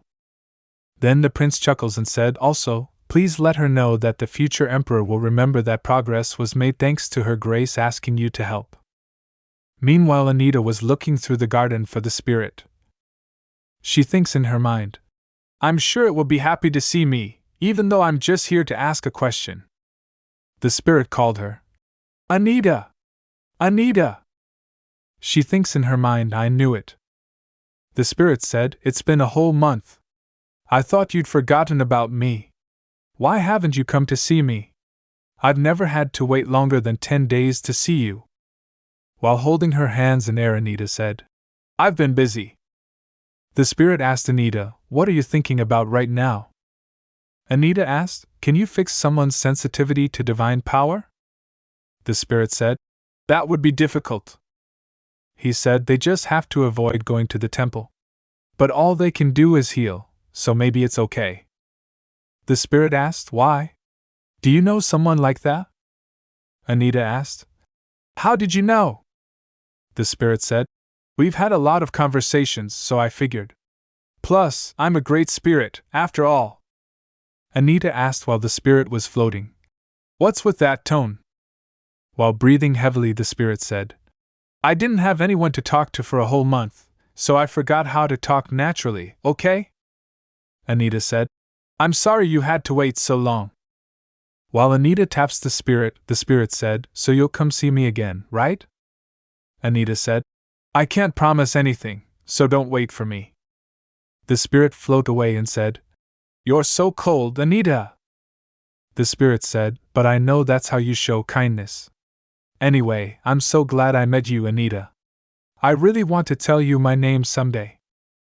While walking near the lake, Anita looks at other people and thinks in her mind, "I guess there'll be gossip about me being at the lake by myself." While walking, Anita heard a voice saying, "Lady Anita Renard?" Rachel said, "It's been a while." While remembering Kid Rachel in her mind, Anita thinks, "Lady Rachel Savi?" She tells in her mind, there was a rumor that Count Savi loved his second wife so much that he treated his stepdaughter better than his own daughter. Although she was only the daughter of a count, Rachel had social skills that kept her well connected. However, whenever she was with me, she dropped her perfect facade. Anita remembers her past self. She asked, "Lady Savi, do you consider me your friend?" Anita thinks in her mind, "A friend is someone you can be your true self in front of. It was because of something I read in a book, but..." While getting furious, Rachel said, "Excuse me?" It made Rachel very angry. Miss Savi shouted, "Of course not. It would be best for you not to be so arrogant." Anita said, "All right." Even after that, I could never figure out why she was always so irritable around me. While smirking, Rachel said, "Did the Renards stop supporting you?" She said while laughing, "Your outfit is just so simple." Anita turns and starts walking. Rachel grabs her arm and said, "Wait." She said, "Oh my, really? I'm sorry, I have something to discuss with my friend." Another noble lady asked, "Who is your friend, Lady Rachel Dash?" "Oh, go ahead." Rachel wraps her arm around Anita's arm and said, "Let's keep walking with our arms linked, Lady Anita." While smiling, she said, "I feel like flaunting our relationship right now. You see, I didn't like those young ladies one bit." While strolling through the garden, Rachel said, "Why don't I buy you a dress to thank you?" Anita replied, "No, thank you. I have somewhere to be." Rachel said, "But where are your knights and maids? And what about your carriage?" Anita replied, "I don't feel like answering that." Rachel said, "Since it doesn't seem like you'll ever come to see me, I'll settle my debt right now." While Anita is confused, Rachel said, "Grand Marchioness Oaklid knew about the Renard family's oldest daughter." Anita said, "It's something every noble knew about, so there's no doubt she would have known as well. Anita said she's the older sister of Marquis Renard, after all. Rachel said the Saints' Day Eve ball will be held soon. Maybe I'll see you there? Anita pauses while walking and thinks. It sounds like she is implying the Grand Marchioness knew something else. She looks towards Rachel while shocked and thinks, is she trying to warn me about something? Back at the Renard Manor, Anita was walking in the hallway while Philip was following her. Anita turns her head and asked, "What is it?" Philip replied, "The Marchioness was asking about your whereabouts." "Where were you today, my lady?" Anita said, "Lake Alkenti." While Anita was walking up the stairs, Arabella said, "You're home late, Anita." She asked while smiling, "Where have you been?" Anita asked, "Why do you ask?" While hesitating, Arabella said, "No reason. I was just a little worried." While gritting, Anita thinks in her mind, "Don't be curious about where I've been, Arabella." She tells in her mind, "I went to the slums where you used to live to see your parents and your injured sister. I wanted to compensate them with my own money." While visiting her parents in slums, she thinks, "Because based on his ledger, I knew that the Marquis had no intention of giving them any money." She tells, "One of the Renard Knights pushed your sister for calling you by your old name, and she even broke her leg." Despite all that, however, her mother from slums asked with love, "Is Lady Arabella doing well?" Anita thinks in her mind, "Your mother still loves you." While looking sad, Anita thinks in her mind, "I've never been loved like that. Out of pity for your old family, I can't tell you where I've been today, Arabella." Walking past Arabella, Anita asked, "Why would you be worried?" "Huh!" Arabella said, "Anita, I really don't mean anything by it. I just have something I want to do with you, but you seem so busy." While looking gloomy, she said, "It'll be Saints' Day soon. It might be too late to get a dress made, but there's still jewelry." Anita takes a sigh and said, "Fine." While Arabella is surprised. "Huh!" Anita said, "If you're implying that you want to go shopping." Arabella joyfully said, "Yes, I am." The next day, Anita gets down the carriage. Axion asked, "How was the journey here?" While grabbing Axion's hand, Anita said, "It was fine." Anita tells in her mind, "It's already been 7 years since I started having afternoon tea with the Archduchess a couple of times a month." While walking, Axion said, "When will you ride your carriage all the way to the front doors of Lacade Manor?" Anita thinks in her mind, "Her Grace might have given me permission, but that's only because I'm engaged to her son. It's a privilege I was only given because I'm your fiancé." Anita looks towards Axion and said, "Oh right, Arabella is fine now." She said. "She fainted the last time, remember?" "Oh." While smiling, Axion said, "I'm glad to hear that." Anita said, "The doctor must have told you as much, but it wasn't anything contagious, so don't worry. You must have been shocked. I'm sorry I didn't let you know earlier." Axion stops and asked, "What about you?" Anita asked. "Me?" Axion said. "Yes, you, Anita. Are you all right?" Anita asked. "Why do you ask? Do I not look all right to you?" Anita said, "I'm fine. I've never been sick." While they were talking, a maid came and called, "Lord Axion." Madame Grace, the head maid and Axion's aide. Anita smiles and said, "You don't need to stay with me, Axion." She said, "It looks like Madame Grace is here to take me to the Archduchess."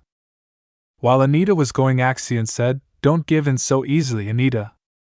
Anita gets confused and asked, "What?" Axion said, "What must I do so you will act the way you want to?" After putting his hand on his chest, Axion said, "Also, may I escort you to the Saints' Day Eve ball?" Anita thinks in her mind, "Why is he asking me this so suddenly? Although there are less than 3 months until I leave the Renards, this still remains true." While blushing, Anita said, "You are the only person I want as my escort to any balls I attend."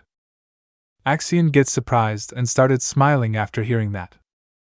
While walking, Madame Grace asked Anita, "Have you been well, my lady?" Anita replied, "I have." The maid then said, "Oh, your birthday is coming up, isn't it? Is there anything you might like?" While they were walking, they heard a loud noise of door closing. Ella came running and shouted, "Madame Grace!" The head maid stops walking and asked, "Ella? Why are you shouting?" Ella said, "I have an urgent message for you." The head maid turns and bowed her head and said to Anita, "I apologize, my lady." Anita asked, "What is it?" The head maid said, "It seems I have forgotten that Her Grace told me she would not have time for tea today." Anita gets surprised after hearing that and thinks in her mind, "Her Grace said that?" Anita nods and said, "I understand." She thinks in her mind, "Is it a political issue? Arabella is the one who will become head of the family, after all." She remembers in her mind Axion saying, "Don't give in so easily, Anita." Anita frowns and thinks, "I understand that, but I want to hear it for myself." Anita quickly turns and went to the room and opens the door while maids were trying to stop her. "Wait, my lady!" Inside the room, Axion's mother was lying on her bed. She asked, "Anita?" After a few moments, sitting beside the bed, Anita said, "Please forgive my rudeness." Archduchess smiles and said, "It's all right." After that, she starts coughing. While looking worried, Anita asked, "How long has it been? And what is the disease called?" Axion's mother replied while chuckling, "Ha, nothing gets past you, does it?" She said, "The doctors are not sure either." Anita asked, "What about His Holiness or His Majesty?" While regretting, she thinks in her mind, "Oh no, how dare I ask such a thing?" She thinks in her mind, both of them are eager for Her Grace to die. The temple would jump at the chance to step in as Axion's guardian, since he has divine powers, and the Emperor has always been wary of the Lackade family. While was looking worried, Axion's mother said, "It's all right." Anita glances at her and Axion's mother asked, "You saved me from the lake, remember?" While smiling, she said, "If you think about it, all these extra years have been a gift." Anita gets sentimental and thinks in her mind, "Oh, I was wrong. I believed I had never been loved like Arabella, but—" Anita said, "I won't let this disease kill you, Your Grace." After hearing that, Axion's mother smiles. She said, "You are as kind as always, Anita." She extends her hand and grabs Anita's hand. While squeezing Anita's hand, she asked, "Could you keep this a secret from Axion?" Anita replied, "I don't think I can promise that." While riding the carriage back, Anita thinks in her mind, "It's been 3 years since Axion began working as Her Grace's proxy, so her disease must have been developing for that long, at least. I'm sure she thought I was just being obstinate when I said I wouldn't let her die." While picking the paper, she tells in her mind, "However, I don't make promises I don't intend to keep." While looking at the paper, she said, "I know what I have to look for first." Staring at the paper, she thinks in her mind, "She asked me to keep this a secret from her son, but there is no doubt he already knows." She tells while looking at the paper, "All of this is top secret information from the Lackade family's archives. Axion must be looking into this already." She thinks in her mind, "If even the Lackade family couldn't locate these relics, it will be far more difficult for me." But she remembers in her mind Axion's mother saying, "You are as kind as always, Anita." She then looks outside the carriage and raises her hand to reach the carriage window. She looks at her reflection in the window coldly and thinks, "Nothing in my life has ever been easy." A few days later, while sitting at the table, Arabella's mother said, "I just know that the Lackade family is trying to distance itself from us." Marquis Renard said, "Don't you think you're blowing things out of proportion, dear? They have no reason to distance themselves from us after all these years." Her mother said, "That's true, but—" Her father thinks in his mind, "However, I had the same worries when Lord Axion took over for his mother, but they gave us precious minerals from the north, as if to reassure us." Her mother takes a sigh and said, "This time, it feels different." Something was off during afternoon tea. Her father said, "Didn't you say it was just one person? Some baroness or something?" Her mother replied, "Usually, everyone is busy flattering me and trying to look good to me." While frowning, she said, "This is all because our audience with Her Majesty went so badly." She remembers in her mind saying, "You must be so happy to have a daughter like Miss Anita." The noble lady said, "I heard she's so smart that she's been helping your husband with his work ever since she was young. It's a shame that her talent was wasted because you never sent her to the academy." Her father said, "Maybe you're on edge because of the Saint's Day ceremony." While they were talking, someone knocks on the door. A maid came and told them, "Lady Anita has returned." Her father said, "Will you be talking to Anita?" Her father shakes her head and said, "It would only ruin my mood even further." Her mother grits and thinks in her mind, Anita. She took everything that Arabella should have had and enjoyed. She remembers Axion's mother and him and thinks, even her good reputation. The way she looks down on others is disgusting. While remembering Anita in her mind, she heard the noble lady's word, "You must be so happy to have a daughter like Miss Anita." Her mother said, "Tell Anita to mind her behavior." She said, "She keeps leaving the manor and going who knows where. Tell her to behave herself." While bowing, the maid replied, "Yes, my lady." Anita rows the carriage to a bazaar. She gets down the carriage while covering herself in a robe. She tells in her mind, "For the last few days, I've been thinking about how to find an item that could cure the Archduchess." While walking in the bazaar, she glances all around and thinks, "If it's something hard to come by, I'll need someone who can get their hands on rare items." Standing in front of a house, she tells, "That's when I thought of this place." She tells in her mind, 3 years ago, after it was confirmed I would not be attending the academy, I set up a trading company through an agent so I wouldn't be left with nothing after I cut ties with the Renards. While knocking on the door, she tells, "It's not much of a company yet, but I have someone I trust to run it." Vanessa opens the door and joyfully said, "Master!" Vanessa, organization head. Spinning around Anita, Vanessa asked, "What brings you here?" Anita said, "Let's talk inside." Vanessa replied, Okay. While drinking tea, Anita asked, "Where did all the guards go? I didn't see any of them on my way in." Vanessa replied, "I was running low on money because of my last deal, so I let most of them go." While Vanessa looks worried, Anita asked, "Are you worried you might run the organization into the ground?" While sipping tea, Anita said, "Even if you do, it'll be my fault for failing to employ the right person. Besides, you're doing fine." Vanessa said, "Well, I suppose you are the one who appointed a beaten-up commoner from the road as the head." Anita smiles and thinks in her mind, "No, you weren't just some commoner off the side of the road." She remembers in her mind meeting Vanessa. She tells, back when Arabella was still missing, the Renards would donate money to orphanages for show. While walking, Anita heard a voice saying, "Wait! I have something to tell you!" While looking at her, she tells, "That's when I first met Vanessa." Vanessa shouted, "The director is taking all the donations for himself." Anita thinks in her mind, did the Renards fail to check where the money was going? It's strange enough that embezzlement within an orphanage went unnoticed, but... Anita asked, "How did you find that out?" Vanessa said, "Well..." Scratching her cheek, she tells, "I used to work for an information broker. But it wasn't all illegal work." While smiling, Anita thinks in her mind, "You were a fearless commoner, if anything. Plus, this organization really needed you." Tilting her head, Vanessa asked, "What brings you here, by the way?" She said, "You usually don't come to see me very often."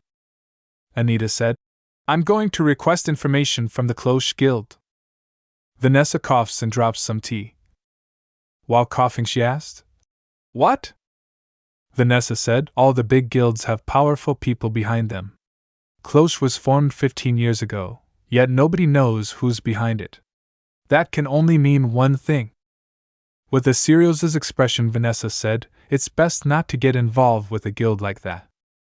Anita nods and said it's fine. She tells in her mind, because I already know who the leader of Cloche is. At a different place. Someone knocked on the door. He said while holding a bag, I shall be coming in, Your Grace. Ned Rohim, Duke Viceroy's aide. Ned opens the door and went inside. Sitting on a sofa, the Duke asked, What is it? Duke Roderick Viceroy. While chuckling, he said, I'm assuming it's urgent. While looking at the bag, he said, Show me. Ned gives him the bag. Inside the bag there is a blue crystal vial. The Duke pauses and remembers in her mind. While frowning, he said, Who dares? While giving him a paper, Ned said, Also, this was in there as well. The Duke grabs the paper and looks at it. I'm sorry. While squashing the paper, the Duke said, Let me know as soon as you find out who it was. Ned replied, Well, I can tell you now, actually. Apparently, she took off her hood and showed her face when she came in. The Duke asked, Perhaps a noble, then? If she was recognizable. Ned replied, Yes, Your Grace.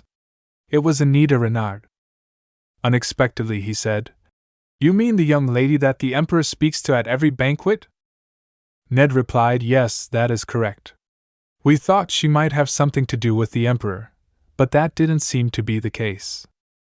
The Duke chuckles and asked, And you're sure it's not just someone who looks a lot like Anita Renard? Ned replied with certainty, There's no mistaking her. She had jet black hair and sharp eyes.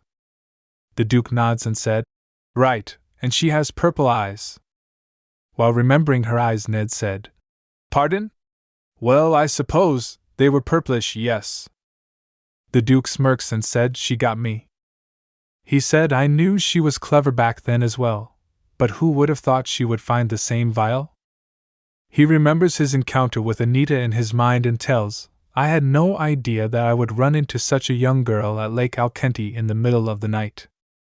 While walking beside Anita, he said, You're 7? You look no older than 5. Anita replied, Yes, I'm 7 years old. He tells in her mind, I was sure she had forgotten about me.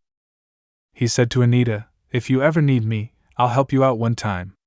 But to get my attention, you'll have to do something to really shock me. He tells, So I also assumed she had forgotten about the promise I made in passing back then.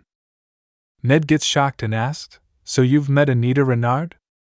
The Duke said, A long time ago. Ned asked, How many times have you run into her? I thought you only went to the temple. The Duke said, Those without secrets have no charm, don't you think? While looking at the bottle, he said, Maybe I'll attend this year's Saint's Day Eve ball. While laughing, he said, I'd be a terrible adult if I were to crush a little girl's hopes and dreams. Ned asked, Pardon? The day of the Saint's Day Eve ball. While brushing Anita's hair, Harriet said, It's too cruel. While looking at Anita, she said, Red is your best color, but they gave you such a plain dress, and Lady Renard said you may only wear pearls. Anita tilts her head and asked, You think so? Harriet said, It looks like you're going to the temple rather than a ball. Anita thinks in her mind, Come to think of it, last year I wore a red dress with golden roses embroidered on the skirt. Meanwhile, this year, they gave me this ivory dress decorated with only pearls. While touching her necklace, she thinks, I suppose they want to make sure I don't stand out while still allowing me to attend. Anita remembers her conversation with Arabella. Arabella said, Anita, that's so pretty.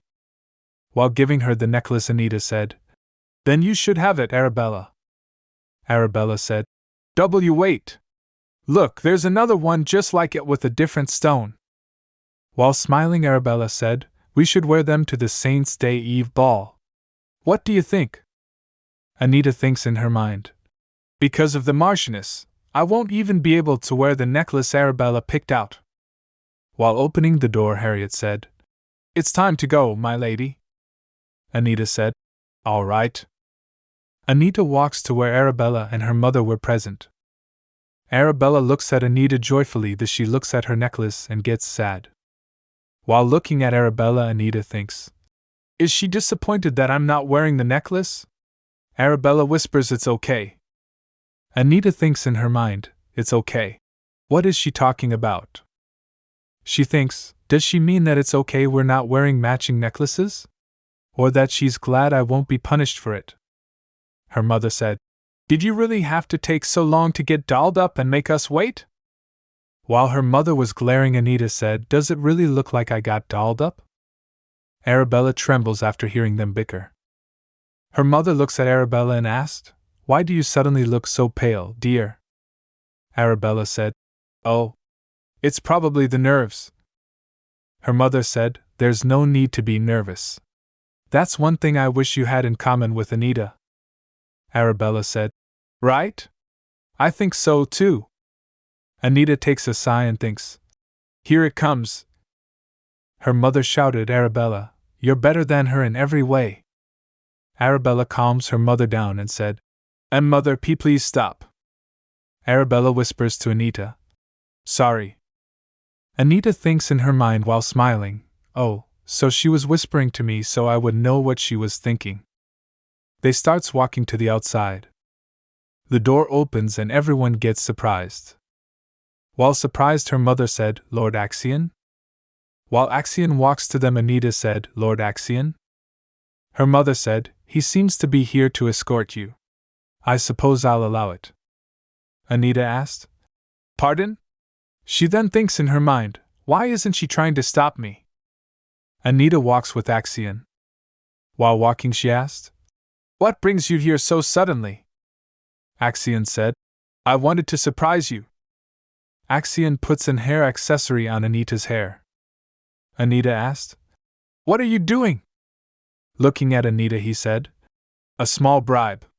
So that you forgive me for coming without asking first. Meanwhile, sitting inside the carriage, Arabella's mother grits and thinks in her mind, It seems like the Lacade family has no intention of cutting ties with us. I wouldn't have had to let Anita go to the ball if I had known.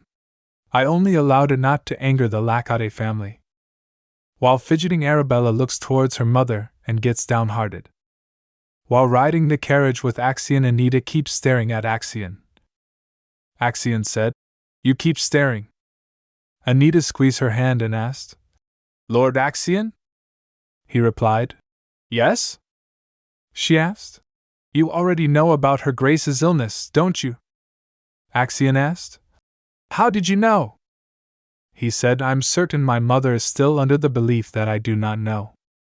Anita said, Nothing gets by you. She asked, Have you found the Tears of Ash yet? Axion replied, No. It seems to be traveling around as an antique, but I have yet to find it. The Tears of Ash. One can extend a life using this relic, but it literally just keeps you alive. While remembering the paper with drawing of the relic, Anita thinks in her mind, however, it's the only holy relic that looks like it'll work right now. Axion said, I did manage to find out that it's somewhere within the Empire. Anita asked, Really? I thought I'd look for it too. Axion looks at her and doesn't say anything. Anita asked, What is it? Axion said, I know you have your own way of doing things, but please promise me that you'll prioritize your safety and try to avoid danger. Anita nods her head after hearing that. They reached at the palace and starts walking to the banquet hall. While they were walking, someone dashes towards them and shouted, My lord! Both Axion and Anita stops and looks towards him. Breathing heavily, the person said, His Highness has a message for you that he ordered me to deliver discreetly. He then shows a letter. While holding the letter, Axion said, Tell him I have received it. Axion looks towards Anita and said, Let's go, Anita. They starts walking again. Walking in the hallway, Anita looks at a two-headed snake statue. She stops in front of it and thinks in her mind, Two snakes intertwined. Do they represent wisdom or deceitfulness? She thinks whichever one it is, they both fit our emperor quite well. She remembers the emperor in her mind saying, I hear that you have quite a bit of control over the Renards. He said then again, Perhaps that is natural, given you are the daughter of one of the 5 noble houses? Axion asked Anita. Does that bother you? Anita said. It's the symbol of the imperial family. Sure, Axion said. Oh, right. Looking at the other nobles, Anita said, when we were younger, you were the one to teach me about social etiquette. She thinks in her mind, it's nice to be the teacher for a change. When they reached the banquet hall, the servants guarding the door bowed their heads. Axion said to them, We're late, so don't bother to announce us. But, Axion said, I do not wish to interrupt anyone. The guards then opened the door, and they went inside. Inside the banquet hall, other nobles were present talking to each other. The musicians were playing music. Anita asked, Did you tell them not to announce us to avoid being flocked by people? Axion replied, Yes. He grabs Anita's hand and said, I'm happy enough with just you at my side. A servant came to them, and while bowing he said, My lord, His Majesty is calling for you. Axion frowns and starts walking to the other side with Anita. Axion said, How unfortunate. I happen to be busy. Then the servant said, One moment, my lord. He then whispers something in Axion's ear. Axion takes a sigh and said, Fine. You may go ahead. Axion said to Anita, His Majesty seems to be insistent. Anita said, It's all right. Go ahead. I'll wait for you. While leaving her hand, Axion said, I'll be back soon. Then Anita smiles. While walking in the hall, Anita heard nobles talking and whispering to each of them. She heard a commotion. She saw a guy saying, The younger Miss Renard must be so embarrassed. Arabella trembles while holding the glass. The gut then said, How will you make up for this? Arabella said, trembling, I'm sore dash. Arabella heard Anita coming close to them, and she stops. The guy asked, And Miss Renard? While in anger, Anita said, Go ahead. Keep going. While other nobles were mumbling to each other, Anita thinks in her mind, How pathetic of him to raise his hand at a few drops of wine. The guy shouted, Miss Renard, you have no idea what that woman did to. Anita interrupts him and asked, That woman? Anita went close to him and snatches a handheld fan and slaps with it on that guy's face. While gritting his teeth, the noble guy said, You have no idea what your older sister did to me. Anita asked, What she did to you? While looking at his stained bow tie, she said, That's nothing. That guy asked, So you were aware of what she did and still believed I was in the wrong? Anita said, Well, either Arabella's hand slipped, or you bumped into her. She said, More importantly, I believe you should be apologizing. He asked, For what? Anita glares and said, Why should I have to look up at you? He bows his head to apologize.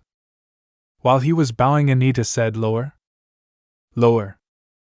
While frowning, he asked, How am I supposed to bow any lower? Anita said, Mr. Linnet, was it? Did someone pay you to do this?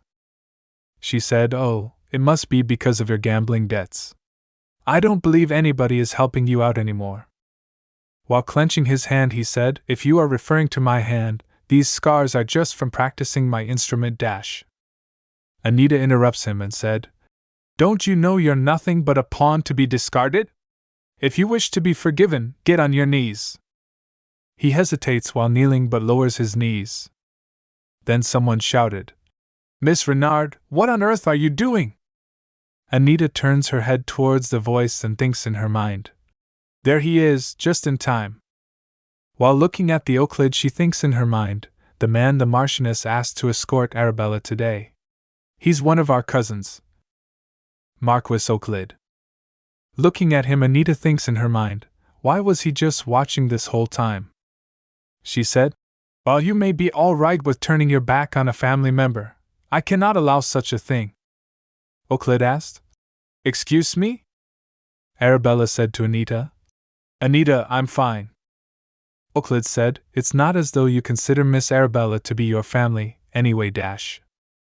While he was talking, Anita thinks in her mind, What he's about to say before he takes Arabella away is obvious. So now seems like the appropriate time to say this. Anita grabs Arabella's arm and pulls her close to herself and said, "Of course, I would look out for her." While smiling, she said, "She is my sister, after all." Everyone gets shocked after hearing that. Anita starts walking while holding Arabella's arm and she follows her.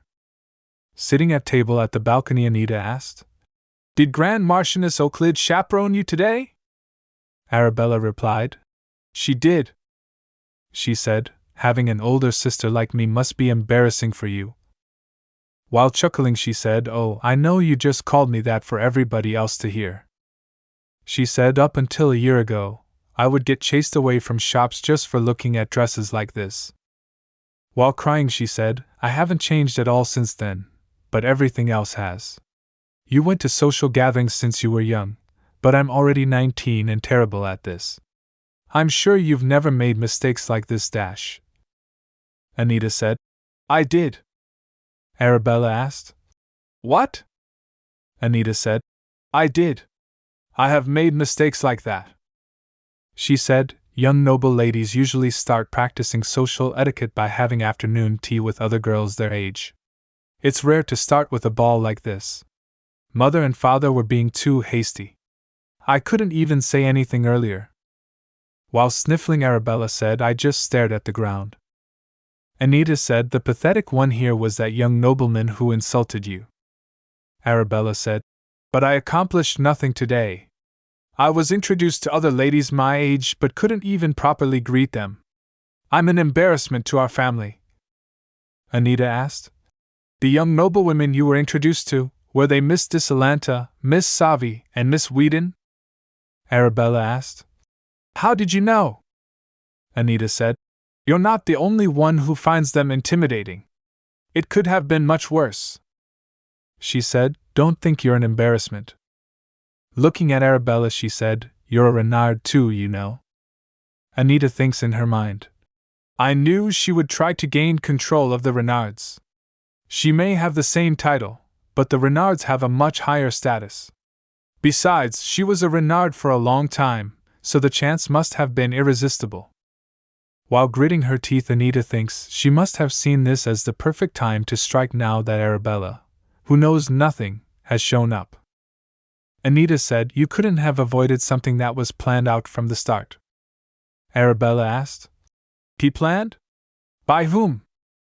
Anita remembers a noble lady and thinks she was planning to appear like a savior and help Arabella after pushing her into a bind. Did she think that would keep Arabella from ever questioning her? While remembering the nobles, Anita remembers the words of Rachel. Grand Marchioness Euclid knew about the Renard family's oldest daughter. Anita smiles and said, "Our aunt on father's side." Arabella said, "You mean?" Anita said, "That's right. The Euclid family was behind this." Arabella said, "I should be careful then. Marquis Euclid is the one escorting me tonight, too." Anita said, "By the way, are you just going to believe everything I tell you?" "Why? Because I'm your sister?" Arabella replied, "Well, I guess there's that." Arabella stands up and said, "But even if you weren't my sister, I would believe you." She said, "Admittedly, hearing my old family was doing just fine without me made me a little sad. I think it's more so because I had to hear it from mother and father. Apparently, seeing me in person is burdensome." While Arabella was talking, Anita thinks in her mind, "That's how they must have stopped her from going to see her old family again." Arabella said, "These days, I keep imagining how different things could have been. If we had grown up together, I could have been more like you." While smiling, she said, "We would have had tea and gone shopping together. Even our tastes could have also been similar. It's nice to think about." She asked, "Have you also imagined such things before?" Anita thinks, "Sometimes, I think you're a complete fool. But sometimes." She raised, saying, "Let's go back inside. It's getting late." Bella gets confused and said, "HM? Okay." They both went inside having some talk and Anita asked her, "Right?" Meanwhile, seeing someone they both gets shocked at and gets freezed. She was their aunt, Grand Marchioness Euclid. She said, Bella? Squeezing Bella's hand, Euclid said, I heard what happened earlier. You must have been so scared. Bella nervously replied, I was fine. Anita came to my rescue. Euclid, with a smile on her face, said, Oh, Anita? She said to Bella, You should have told me Anita would be coming, Bella. Meanwhile, Anita thinks, as idiotic as the Renards can be, they would have noticed the Grand Marchioness repeatedly asking whether I was attending the ball. It's her fault for making everybody else do her work for her. Is she taking it out on Arabella since her plan didn't work? Anita asked Euclid, Why would she have to tell you about something as trivial as my attendance? Euclid flinched when Anita said, Or was it important enough to you that it warrants chiding Arabella after what she just went through? Euclid laughed and said, Of course not. Anita said, That's fine then. Euclid said, Oh my. I understand wanting to stand out, and you may be too young to know this, but that kind of jewelry is inappropriate. Anita, with a smile, said, Really? This was a gift from Lord Axion. Euclid said, Well, I also heard about the commotion you caused today. I understand you were angry, but I'm sure there was a more elegant way to resolve things. She said, I cannot believe you let your emotions get the best of you despite growing up as the daughter of a marquis. No wonder Marquis and Marchioness Renard are so concerned. Bella gets nervous and Anita, seeing her, thinks, I'm sorry, Arabella. With a chilling look she thinks, I don't want to be like you. If I had been even half as docile as you, I would have succumbed to this woman's toxicity already. Anita gets close to her and said, I won't ask what you were doing while neglecting your duty as Arabella's chaperone. She said in a cold tone, However, I fear you will have to write a letter of apology to my mother, who trusted you with Arabella. She pulls Bella by her hand, saying to Euclid, And it would be best to apologize to Arabella herself right now. Hearing this, Euclid grits and said, I. She sighed and then smiled while saying, I apologize, Bella. Bella replied, I accept your apology, Grand Marchioness Euclid. Euclid gets shocked and confused hearing Bella without stuttering while Bella smiled. Anita whispers, You didn't even stutter. Bella replied, I don't always stutter. Anita said 2 years ago, when the Renard territory went through a drought, you treated us like strangers. Euclid tries to shout that was. Anita interrupts her saying, But today, you're a Renard again. You're only our aunt when it suits you, so I've decided to do what suits me. I'm going to put the nobleman who threatened Arabella on trial, and I plan to find out who was behind this incident, too. Euclid said, Miss Anita, acting so mercilessly is a bad look. Anita smirks and said, Thank you for another long lecture. Anita moves away and Euclid and Ella stands there seeing her. Anita spins and her friend also spins with her. With a charming look, Anita said, You've ignored your duties as chaperone long enough. It's time to get back to them. Hearing this, Euclid gives a frustrated look. After that, Anita went to stairs thinking, I guess the Duke isn't going to respond. I figured as much. Meanwhile, she hears people murmuring, You mean the Duke? Of course. We only have one Duke in the Empire. How long has it been? 18 years? Duke Roderick Vice-Rasa has arrived. Hearing this, Anita turns with a surprising look on her face. The servants opens the door, and the Duke enters. Seeing him, people starts whispering, Why would he attend this ball?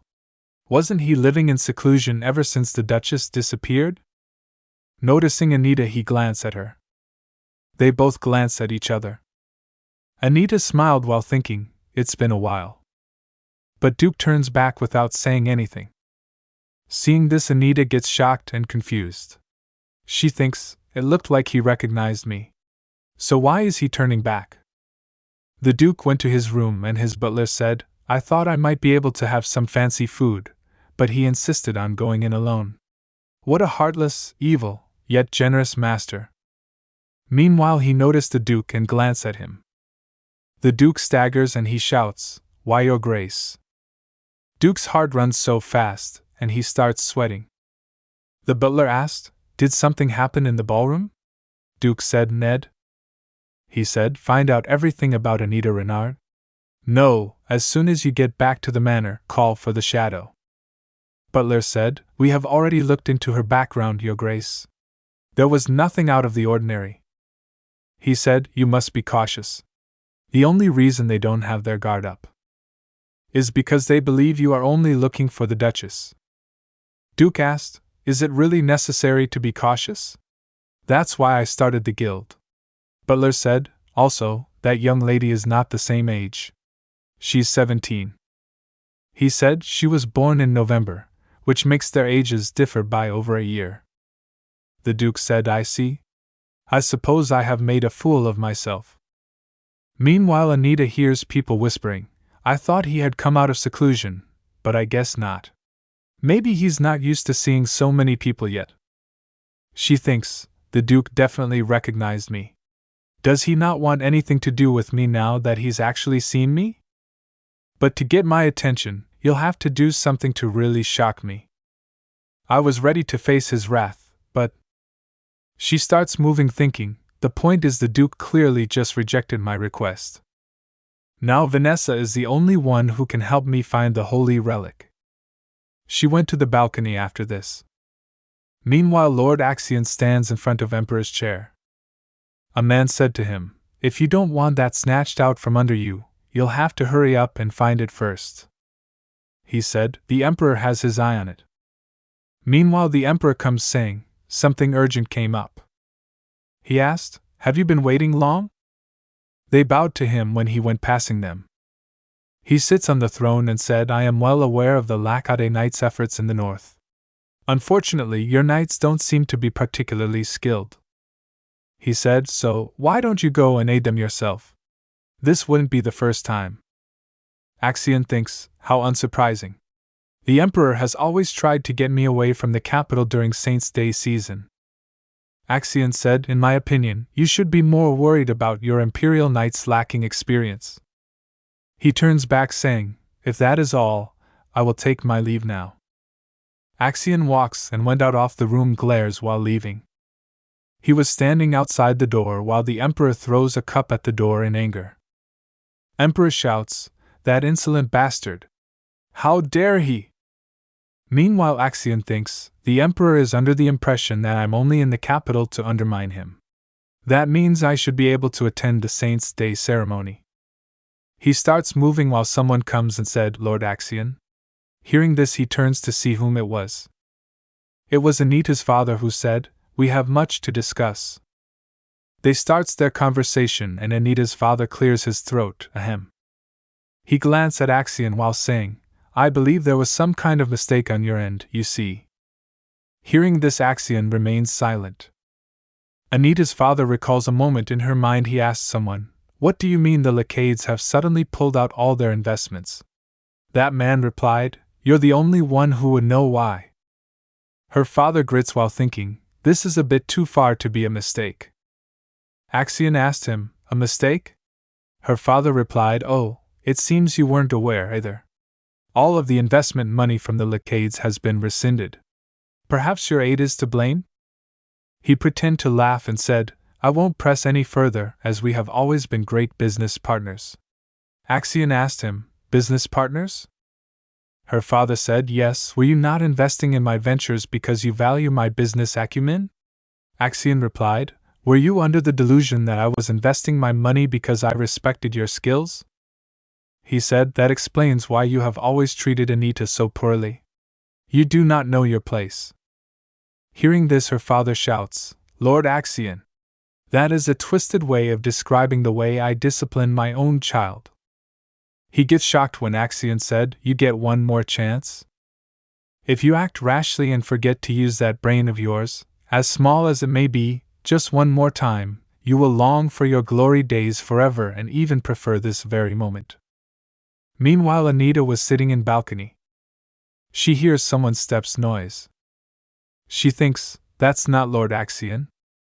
Anita asked the man, when did I give you permission to step out here? He said, you could have closed the doors if you didn't want to be disturbed. She grunts while thinking, did the Renards put him up to this? They're trying to break off my engagement by creating a scandal and making the Lacades reject me. What a dirty trick to use on your own child. It's an effective strategy, but there's something strange about it. She thinks while glaring at him, why would he agree to it? When it comes to him and me, the rumors will be especially vicious. She thinks Grand Marchioness Euclid is obsessed with how people view her. So why would she have offered up her son to get mixed up in such a scandal? He asked her, "Did you really have to humiliate me like that?" Anita replied, "If you are too angry to realize how you are behaving, you should leave. Scandalous rumors can arise even between cousins." Hearing this, he said, "Rumors? You're the only one who's afraid of rumors." Anita gets shocked and thinks, no, the Grand Marchioness wasn't involved in this. This is just Marquis Euclid wanting to damage my reputation out of spite. Meanwhile, someone knocks at the door. He smirks and said, "How unfortunate. Your fiancé is about to witness the two of us alone on the balcony." She gets nervous and thinks, Lord Axion? Meanwhile, Axion opens the door and enters. He gets shocked seeing them standing there. The man said, "Oh my?" Axion comes close to Anita and the man said, "Lord Axion, I hope you do not misunderstand." Axion ignores the man and asked Anita, "Have you eaten anything, Anita?" Anita asked HM, "What about you?" Axion replied, "Not yet, but I'm starting to get hungry." The man was shocked seeing them both ignoring him. They starts walking ignoring that bastard completely. After that, Axion asked Anita, "Did anything happen out there?" She replied, "No. I wouldn't have let him get away with it." Axion chuckled and said, "You're right. Don't let him get away with anything, Anita." Seeing him, she smiled and thinks, "Lord Axion, you don't need to worry about me."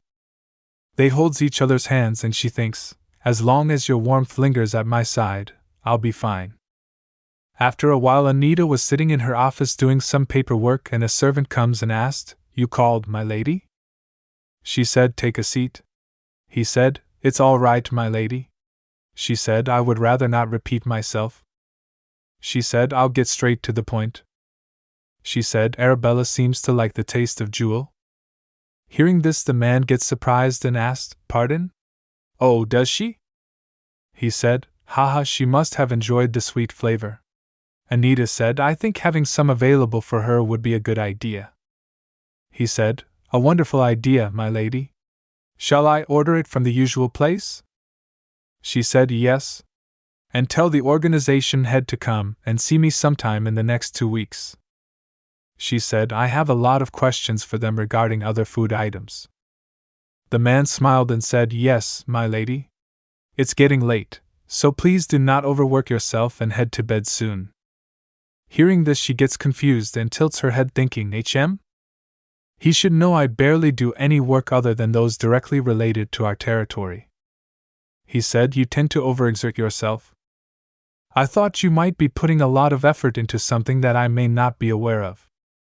She starts fidgeting her hairs and he said, "It may not be my place to say this, but please put your own well-being above everything else, my lady." She thinks seeing him, he hasn't changed at all. She recalls a moment from her childhood when she was doing some paperwork. He comes and said, "My lady, have you not gone to bed yet?" Anita said, "No, not yet." This says that of the 5 great organizations of the Empire, all but Calypso have joined forces. He smiled and said, "Would you like me to read you more?" She nods and said, "Yes." Coming back to present, she said, "You worry too much." He starts laughing. 2 days later, the day of the Saint's Day ceremony. A lot has happened in the past 2 days. First was a carriage accident on a road only nobles may pass through. The victim of the unfortunate accident was the young nobleman meant to lead the Saint's Day ceremony. She glanced at Bella sitting next to her thinking, and the person nominated to take his place was, predictably, Arabella. Bella was trembling badly. Seeing her mother, she thinks, it was as if someone planned for this to happen. Bella asked her mother, "The skies are gray. What if it rains?" She replied, "It's fine. It always rains on the day of the ceremony. The divine spirit animal is said to live in the lake, don't you remember?" Seeing Bella, Anita thinks, looks like they haven't explained anything to her. There's no doubt they've been planning this for a long time, though. They reached at their destination and gets out of the carriage. They were walking towards their destination while Anita walks a little fast and in front of her mother and Bella. Her mother, noticing this, asked her, "Anita, why are you walking ahead of us? This is why people keep spreading those strange rumors. Don't you know how much they bother me?" Anita turns and asked, "What rumors have you heard?" Her mother replied, "They're saying it's all because you act like this that you look nothing like your father and me, so you—" Anita interrupts her saying, "You scolded me when I fired the maids for spreading such rumors at the manor. So why are you so concerned now?" Hearing this, her mother gets furious and thinks, "What?" She sighed and said, "It's different when we're out in public." Anita said, "Sure." Bella asked, "Will all of the nobles be watching the ceremony?" Her mother holds her shoulder saying, "Oh, Bella." She said, "Of course, they will." Hearing this, Bella gets shocked. Anita saw her and remembers what Bella said to her that day. "I haven't changed at all since then, but everything else has." Anita grabs Bella's hand. She starts moving, saying, "Follow me." Bella said, "Huh? Oh, okay." Bella asked her, "What is it, Anita? Are you all right?" Anita sighed and replied, "You're the one who's clearly not all right." Bella gets confused and asked, "Me?" Anita said, "You said you'd get scared standing in front of crowds?" Bella asked her, "You remembered?" Anita said, "If you can't do it, tell me now. I'll lead the ceremony instead." Anita thinks, "It's better if I do it rather than have Arabella fail.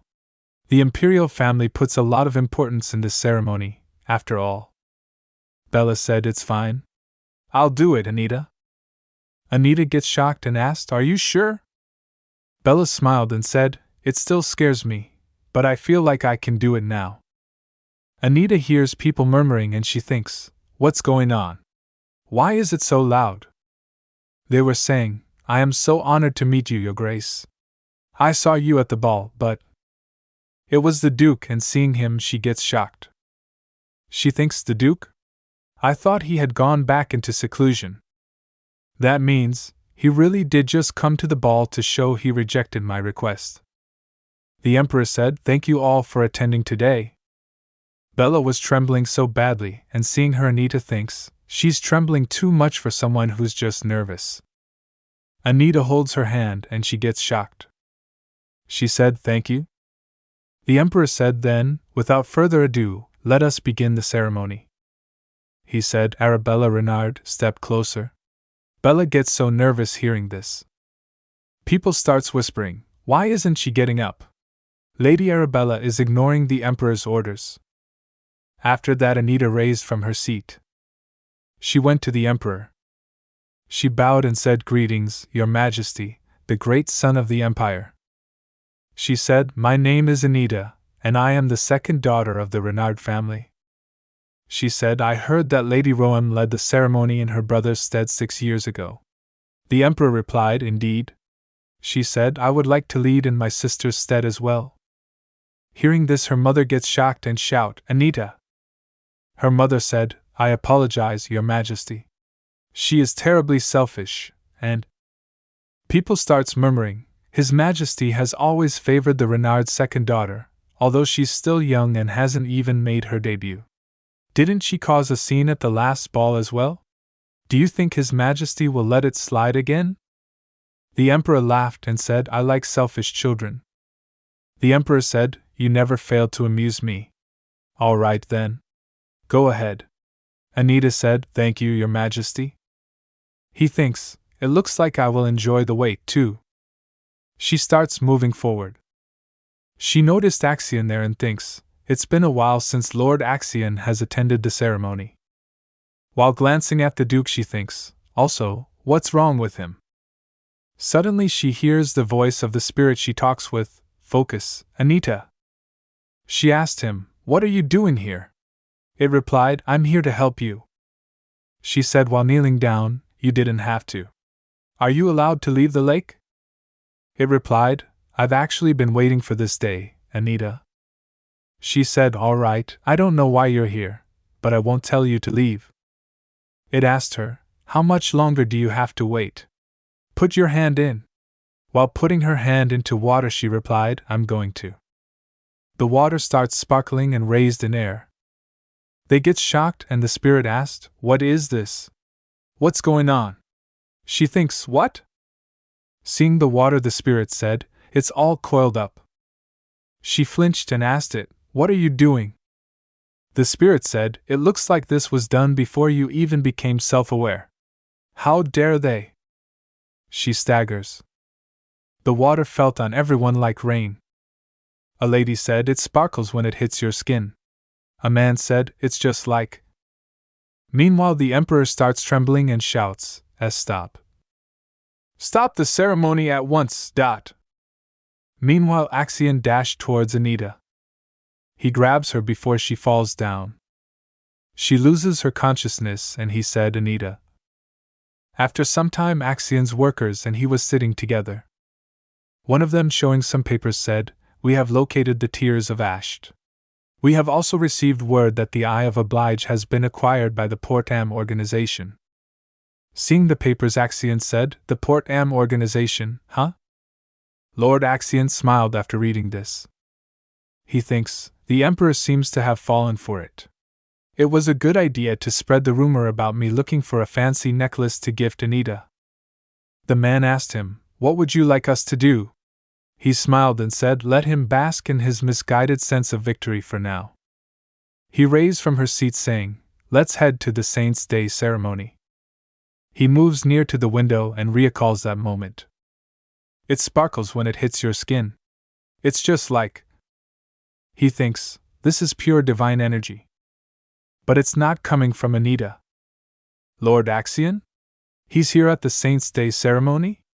Does His Majesty know about this? Anita, I hope you don't feel guilty when you wake up.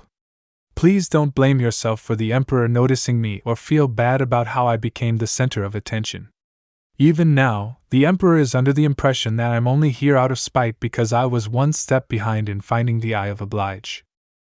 After some time, Anita wakes up and thinks, this isn't the Renard Manor. But this scent is so familiar. She noticed Axion sitting next to her. She said, "Lord Axion?" Axion said, "There's something I have to tell you, Anita." Anita said, "I have something to tell you." He said, "It's fine. Let's just not say anything. Do you know what I want to speak to you about?" She replied, "If it makes you look at me like that, I don't want to hear it." He touches her face, saying, "Please hear me out, Anita. No one has ever survived after falling into Lake Alkenti.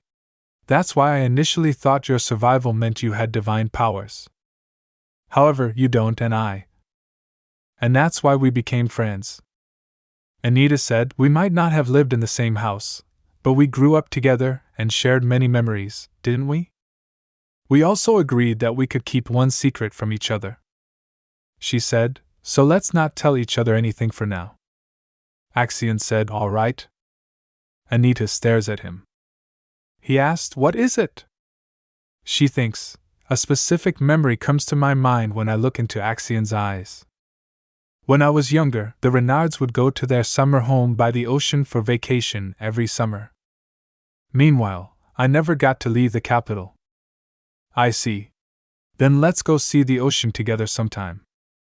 The color of Axion's eyes is just like the color of the ocean. Anita touches his face.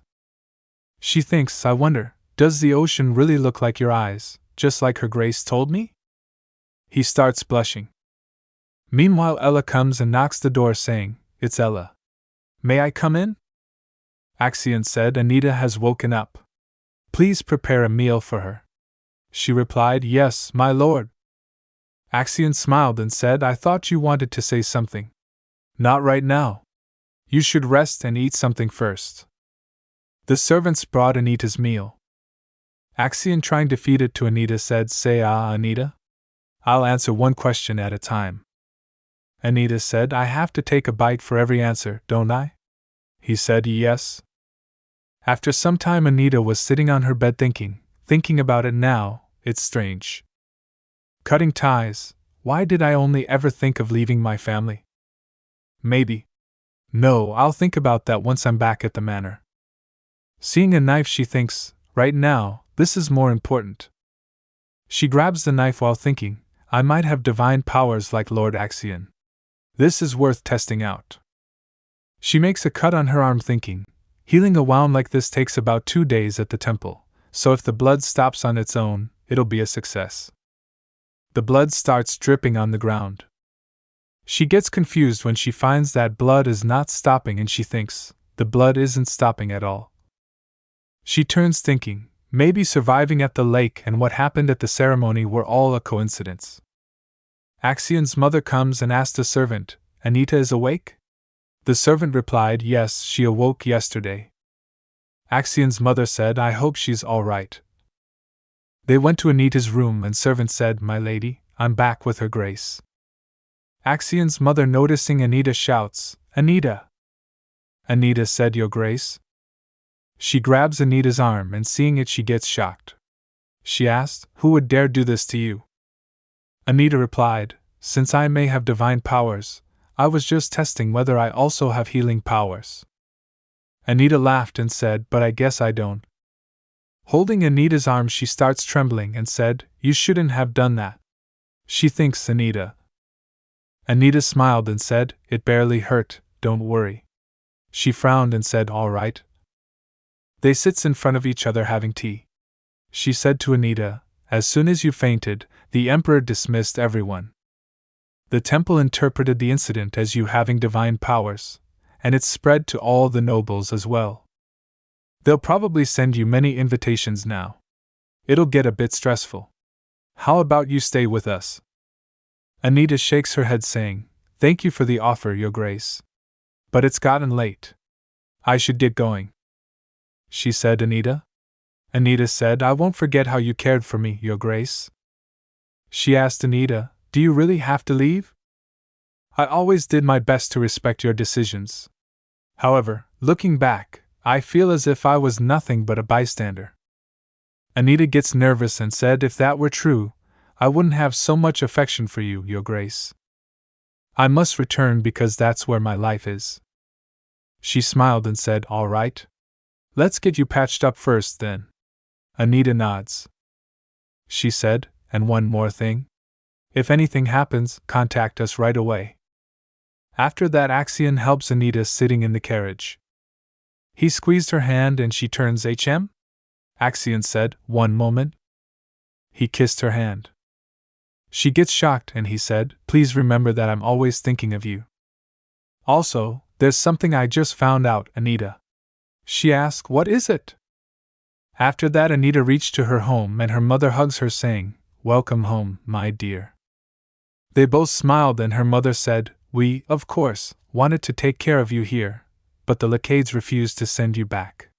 Her father said, I'm so relieved to see you return in good health. Seeing sudden change in her parents' behavior, she gets confused. She turns without saying anything to them but thinking, if it hadn't been for Lord Axion, I would have thought they were treating me differently because they believe I now have divine powers. She recalls Axion's word he said to her before leaving. The temple reached out to the Renards. They had a private meeting with the cardinal in the prayer room. She thinks, a sudden change in attitude and a secret meeting. She paused and turned saying, I'm sorry. Her mother asked, about what? She said, the ceremony. I took Arabella's place.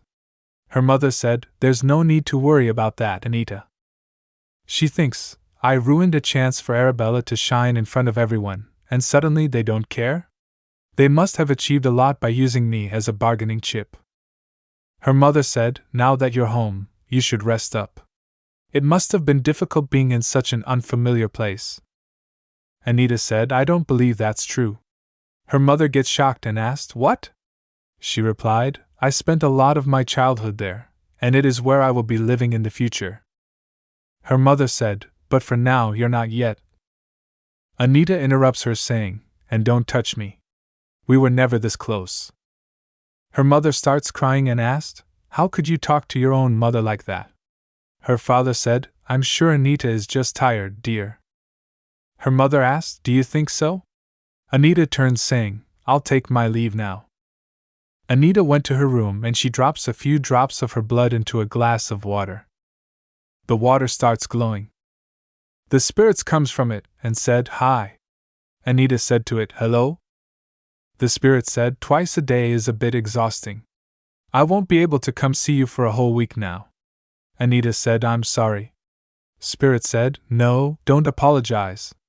So, why did you call me, Anita? She said, Tell me more about the dark magic spell. Spirit said, Oh, that's right. You weren't able to wake up for a while because the dark magic on you had to be destroyed. She asked, Destroyed?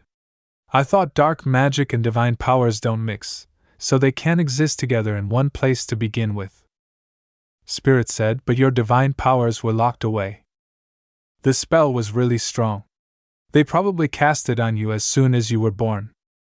She asked, Does the spell make me eventually cut ties with my family? Spirit said, It's more like, it was meant to make you go away once you reach a certain age.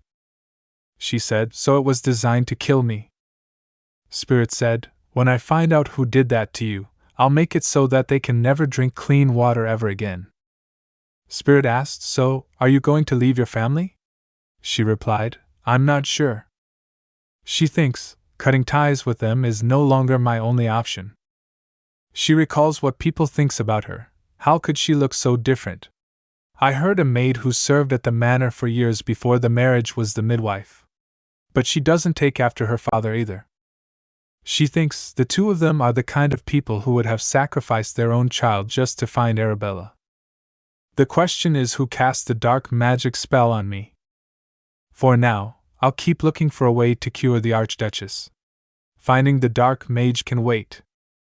Meanwhile, someone knocks at the door and Anita said, Come in. A servant comes and bowed, saying, My lady, I'm here to deliver an invitation. Anita said, Leave it there for me. But why are you delivering it? The servant said, Oh. Lady Renard said she felt bad about assigning a commoner as your maid, so. Anita turned, saying, She shouldn't have. The servant said, But my lady, if I just leave like this, her ladyship will be saddened. She said, My discomfort about the situation must not matter. She asked the servant, Aren't you unhappy about suddenly being assigned to serve someone else? The servant replied, And not at all. I'm fine. Anita thinks as if she's just hoping I'll give her something. Because she knows how I've treated Harriet. Anita gives her a gold coin and she said, A gold coin? This is so sudden, my lady. Anita said, I ask it too much? I just thought you deserve it for all your efforts. The servant said, I wouldn't dare to refuse your generosity, my lady. Anita said, You may leave now. The servant said, Yes, my lady. Anita thinks, I'm sure the Marchioness will continue sending me maids. But they'll surely have their uses. Because if they're going to use me, I intend to do the same. Next morning Anita starts reading the invitation. Seeing it, she thinks, the spelling here seems off, and the letter has no content. She thinks it can't be. Seeing that it reacts to divine powers. It must be the kind of paper that reveals the writing when you rub Robina flowers on it. But who would send me such a secretive letter? Meanwhile Bella comes. Anita asked her, What is it? She replied, I was worried. Anita said, I heard you also fainted that day. Bella said, You took my place because I couldn't do it, so it's my fault you fainted. Anita said, Don't apologize when you haven't done anything wrong.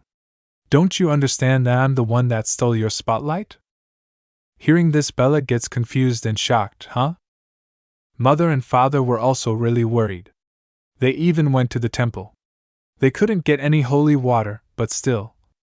They're not the warmest people, but I believe they genuinely worry about you. Hearing this, Anita sighed and said, You're so naive. She stands saying, I heard the whole capital already knows about my divine powers. Bella said, That's right. Anita said, That means the temple knows about it too.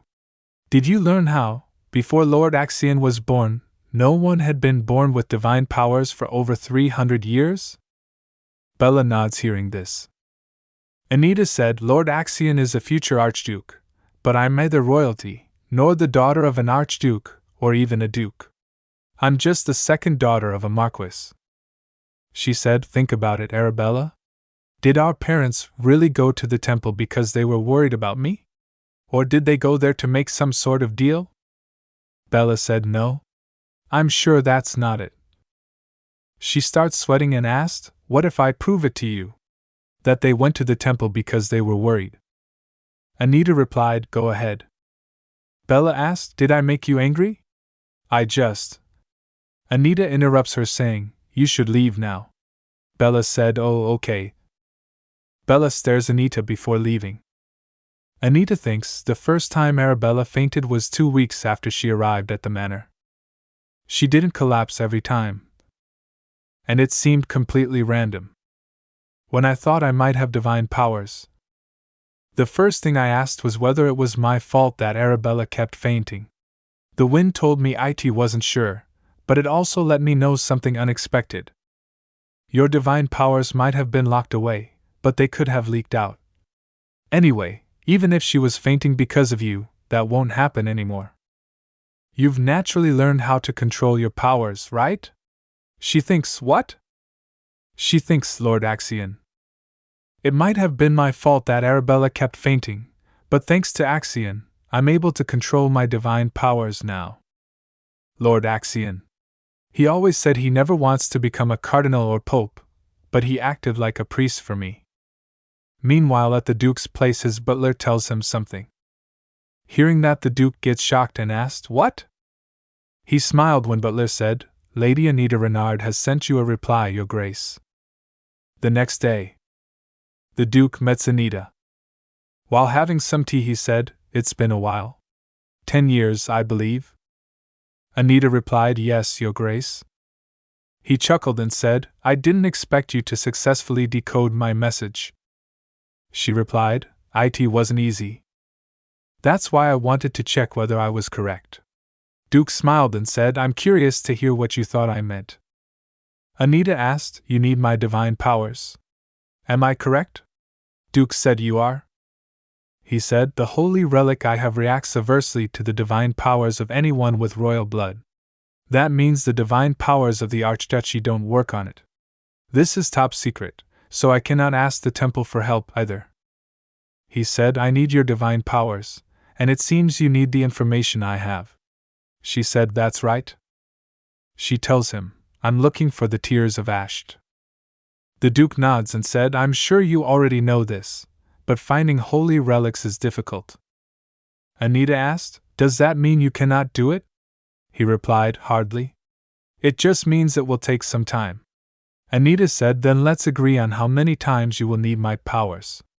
Since you will be searching for a holy relic for me, helping you out only once seems unfair. The Duke said, how about 10 times then? He glanced at her while saying, come now, Lady Anita. I know I can find that item for you eventually, but this may take more than 10 tries. She sighed and said, fine then. I'll give you 15 tries. In exchange, I would like you to promise me one more favor, no matter what it is. The Duke said, all right. She said, there is one issue, Your Grace. The Duke asked, what is it? She said, I do not know how to use my divine powers. Hearing this, he starts laughing. The Duke said, I know how it's done, so don't worry. He opens a box containing the torch of Ariadne. Seeing it, she thinks, so, the holy relic he wanted to use was the torch of Ariadne. The Duke said, I suppose you do not know me well enough to trust me. Let me reveal one of my secrets then. With a smile on his face, he said, I am searching for my wife and child. Meanwhile, Axion said to Rick, Rick. He bowed and said, something unexpected has occurred. Our informant at the Duke's manor sent news of Lady Anita. He chuckled and said, how strange. Rick said, shouldn't you dissuade her from visiting the Duke, my lord? I trust Lady Anita to stay out of trouble, but it's still a risk. Axion with a smile said, it's fine. Anita can handle herself. He turns thinking, however, it's better to be safe than sorry. he said. Send in more of our stealthiest agents to keep an eye on the Duke. I have to know his purpose for contacting Anita. Meanwhile, Anita, seeing the necklace Axion gives her, thinks, do I really deserve to keep this? She recalls the moment when he gives that to her. She said, this is far too valuable to give to me, Lord Axion. Axion said, I won't be able to use it for anything else anyway, as I got it by saying it'd be a gift for you. So please accept it. Besides, it might be useful to you someday, Anita. Anita said, but still. Axion, showing a book to her, said, Anita, this is a copy of the Guide to Holy Relics. It contains information on the appearance, names, and characteristics of each holy relic and the requirements for using them. He said, I believe this will help you. She hesitated at first but then said, thank you, Lord Axion. She thinks the Eye of Oblige is able to tell whether or not a nearby holy relic is authentic. She recalls the moment when she was riding a carriage with Axion and asked him, you found the Tears of Ash yet? He replied, no. It seems to be traveling around as an antique, but I have yet to find it. She thinks the Eye of Oblige will be very useful even after I find the Tears of Ash. But to get the information I need, that comes first. The Torch of Ariadne, while it can detect anything you wish to find, it requires specific details to light the way. When the Renards were searching for Arabella, they most likely asked the Torch to find the girl born 19 years ago on May 4th, in the 4th Manor on Royal Road.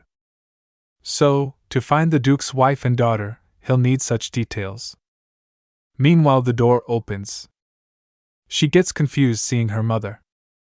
Her mother, with a smile on her face, said, Anita? She said, let's talk, shall we? Anita gets shocked hearing this and grits her teeth. They both sits in front of each other and starts talking. Anita asked, what is it you want to talk about at this hour? Her mother replied, well, I heard you only let the maid I sent help you with your hair and makeup. Anita replied, yes. She thinks I knew she would bring up the new maid she sent. Her mother asked, if I send you someone else, will you let her be your personal maid? She replied, no, mother. It doesn't feel right to take your maids from myself. Her mother said, Anita, you're not taking them from me. I simply want to make up for not paying enough attention to you in the past. She said, you can pay even less attention to me now. Her mother gets shocked and asked, what? She said, I heard you went to the temple to pray for me. Her mother flinched and asked, how did you know about that? She replied, Arabella told me. Her mother starts laughing and said, oh, that silly girl. It's so embarrassing. I asked her not to tell you. Her mother asked, Anita, why don't you go to the temple with us sometime? We can pray together and assess your divine powers, too. Anita said, I have no intention of becoming a priest, so why should I? I don't want to go to the temple yet. Her mother said, oh. She glanced at her while thinking. I already knew the Marchioness would continue to send me her maids. But they'll surely have their uses. Because if they're going to use me, I intend to do the same. A servant comes to her and said, my lady, her ladyship has asked me to check up on you and ask if you need anything.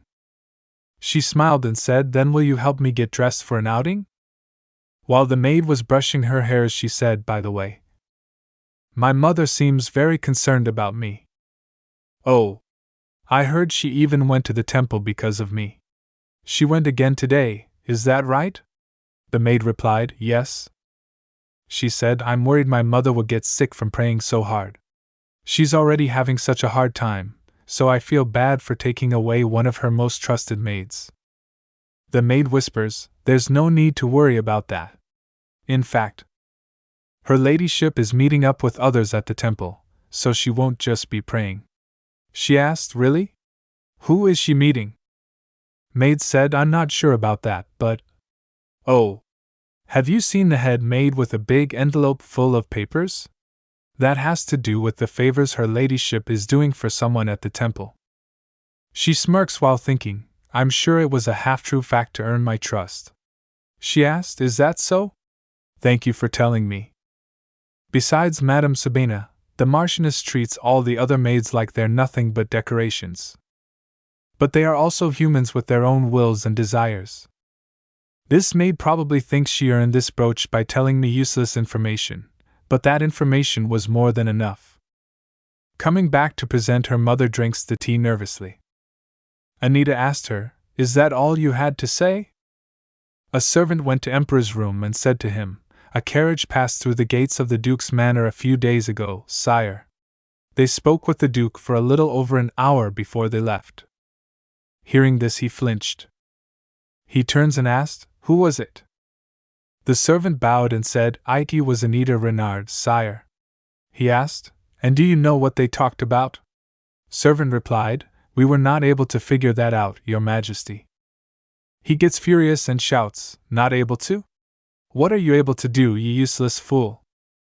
You never manage to obtain any information when it comes to that damned Duke." The servant asked, "Should we have someone spy on Anita Renard?" The Emperor said, "Anita Renard is far too smart not to notice and get suspicious." He said, "I'll have to cut ties with Marquis Renard. Find fault with him."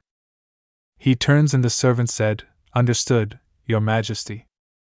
He sighed and thinks, "That's right. Anita Renard has divine powers. The Duke must be looking for a way to activate the torch of Ariadne." He smiled and thinks, he'll give up soon enough. Anita was walking through the hall when a servant comes and said, "My lady." He bowed and said, "An invitation has arrived for you from Lacade Manor."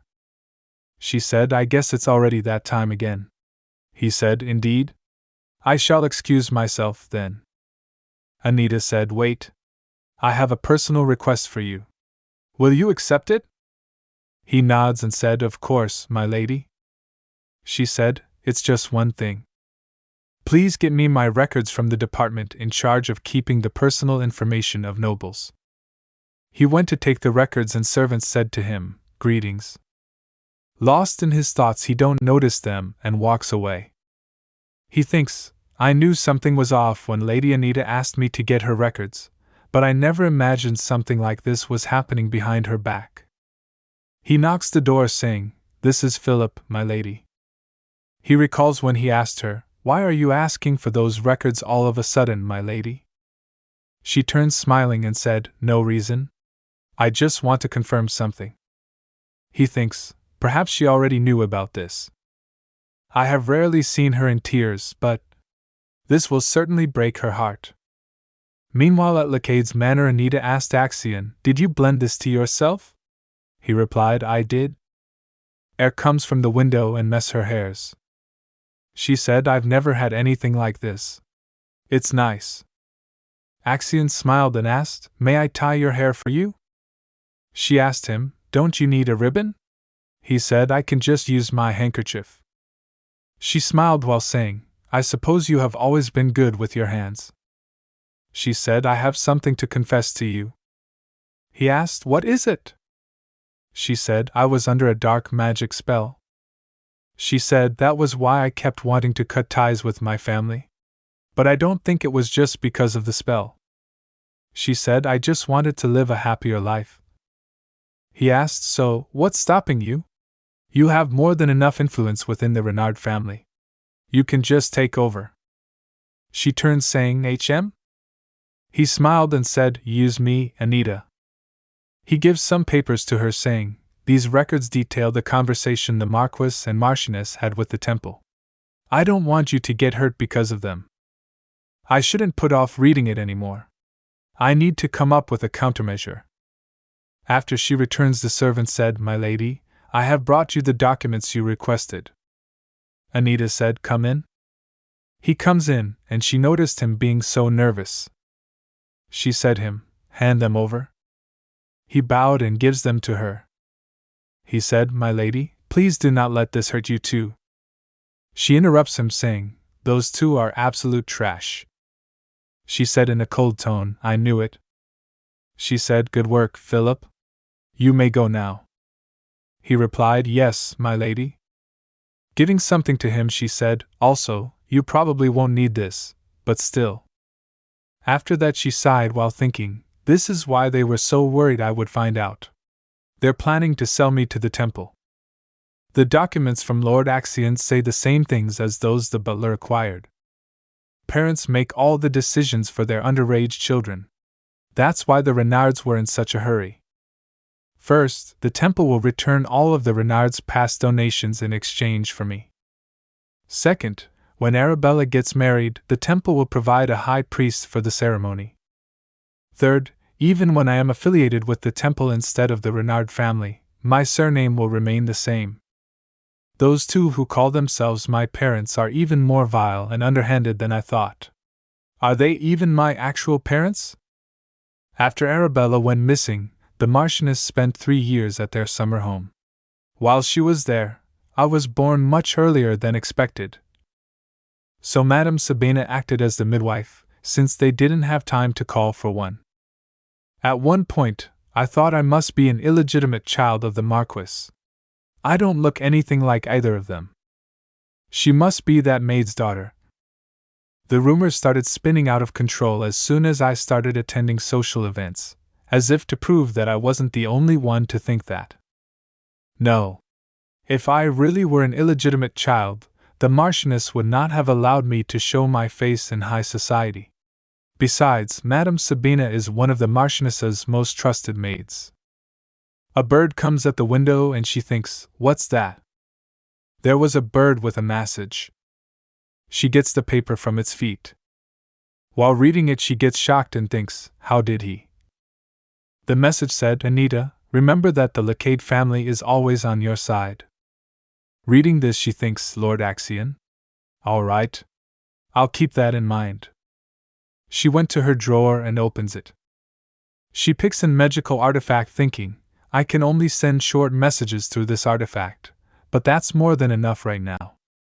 She said, "Vanessa?" Vanessa gets shocked and then asked, "Huh? Oh, Master." Anita said, "Those documents I gave you last time. Hand them over to the tax bureau." Vanessa gets shocked and asked, "Huh? Are you sure? The Renards would be." Anita interrupts her saying, "That's right. Report them." The next day, while sitting in the carriage, Marquis Renard thinks in his mind, "I knew he would call for me in the end." He smirks and thinks, come to think of it, this happened 18 years ago, too. He remembers the Emperor saying, "You were the only one who came to mind, Marquis. Your loyalty must have left a strong impression." He thinks in his mind, "I am his most trustworthy vassal. Of course, he would leave such an important matter to me." While smirking, he thinks, "I was worried because I hadn't had as many private audiences with His Majesty since then, but obviously, I needn't have to." He thinks, besides, if His Majesty had stopped supporting me, he would never have turned a blind eye to all of my tax evasion over the years. Standing in front of the Emperor, he's shocked and said, "Why, Your Majesty, that's." The Emperor said with showing animosity, "If you are trying to find an excuse, you need not bother." Marquis Renard thinks in his mind, "But why? Why is he suddenly condemning me for my tax evasion? I thought he was looking the other way as a gesture of goodwill." The Emperor said, "Tax evasion is a clear sign of disrespect toward me." He replied, "Why, Your Majesty, that is not true." Emperor slams his hand on his chair and angrily said, "Not true? Then what is your explanation for the enormous amount of money you have withheld?" He replied, "We needed it to find Arabella." He said, "The temple was in possession of the torch of Ariadne, but they would not let us use it. So all we could do was make large donations to them for years." The Emperor said, "So, your excuse is that you had no choice?" He nods his head and said, "Yes, Your Majesty." The Emperor taps on a paper and said, "If that is true." He throws the paper towards the Marquis and asked, "How do you explain this?" The Marquis picks up the paper and looks at it. The Emperor said, "Was the tax evasion recorded there also for the sake of finding Arabella?" He said, "If you confess the truth, I may consider some leniency." The Marquis thinks in his mind, "If I can be forgiven for this, I am prepared to turn over our family's fortune to the imperial family and—" While he was thinking, the Emperor said, "Leave the capital." The Marquis asked, "Pardon?" Waving his hand, the emperor said, I cannot stand those who lie to me. Take your wife and move to your own territory. Do not even think about coming back to the capital until I have pardoned you. The Marquis pleaded, Your Majesty. You know just what being in the capital means to us nobles. I will give you anything you want. All of our mines, our treasure, and… The emperor interrupts him and said while chuckling, Look here, Marquis. He said, Do you really believe I need anything from an insignificant Marquis? The Marquis replied, I insignificant? Your Majesty, ye yourself relied on us too. While he was talking, he saw ropes of magic strangling him. He gasps and said, Forgive me, Your Majesty. The emperor said, I knew it. You were never capable of keeping a secret. Back at the Renard Manor, Arabella and Anita were drinking tea and having cake. While being nervous, Arabella asked, What do you think? Is it good? Anita said, There's a slightly bitter aftertaste, but it enhances the flavor of the tea. Arabella asked, That's a compliment, right? Anita said, It'll be even better next time you make it. Arabella said, Let me try it too. While they were talking, someone bangs open the door. Her father came looking furious. He grabs Anita and the cup drops and shatters. While grabbing her, he shouted, Get down on your knees and beg. Arabella gets shocked and said, Father, what's wrong? Please stop. Her father shouted, Go and beg for forgiveness. His Majesty may listen to you. Her mother also came and asked, What's all this commotion about? While confused, she said, Darling? Her father said with a serious face, This is all your fault. Arabella said, Father, please don't. She extends her hand to stop him. Her father grits and swings her arm to push and shouted, This is all your fault, Anita. By his push, Arabella get bruised on her face and fell. Oh. Her mother shouted, Oh my goodness. Bella. Her father and mother starts caressing her. Her mother asked, Are you all right? Let me see. Her father said, I'm so sorry, Bella. I didn't realize you were in the way. Arabella said, That's not the issue, father. She said, Anita is hurt too. Her arm hit the chair really hard. Her arm might even be broken. Her father said without remorse, Broken bones can be mended. Her mother said, We're more worried about your cheek. Arabella said, I'm telling you, Anita was hurt much worse. Her mother said, Then Anita shouldn't have done something to deserve it. Arabella said, You just got here, mother. Why are you so sure that Anita is at fault? Her mother said, No, Arabella, I meant. Arabella said, Anita was just having tea with me. I brewed it for her, and it tasted terrible, but she said it was good anyway. Her mother shouted, Bella. You're not a maid. Why would you brew tea for her? Mother. Anita said, Leave, Arabella. Arabella, while confused, said, Anita. Her mother said, You see, Bella? She still orders you around even when you're worrying about her. Please, mother. Arabella starts crying. She said, Please stop. Her mother shouted, Anita. What did you say to Bella? Why is she so upset? Anita takes a sigh and said, Do you have trouble hearing? All I told her was to leave. She said, And I'm serious, Arabella. Leave. While crying, Arabella said, All right, Anita.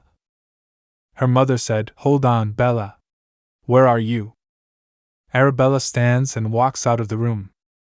Her mother asked Anita, What do you think you're doing? Anita asked, Can you really afford to upset me right now? While showing animosity, she said, What do you say, father? Her father replied, I have something to discuss with Anita. Her mother interjected, Then you can discuss it with me first. Her father shouted, This is urgent. While they were arguing, Anita thought, It looks like the Marchioness has no idea what's been going on. Arabella opened the door. While holding it, she said, Mother, father, would you step outside for a moment? Her father asked, What is it, my dear? Bella? Arabella said, I've brought a doctor with me. Anita needs to be looked at as well. She turned to Anita. Will you let the doctor see you, Anita? Anita thought Arabella, she really didn't have to, then said, I'll see the doctor while you two talk.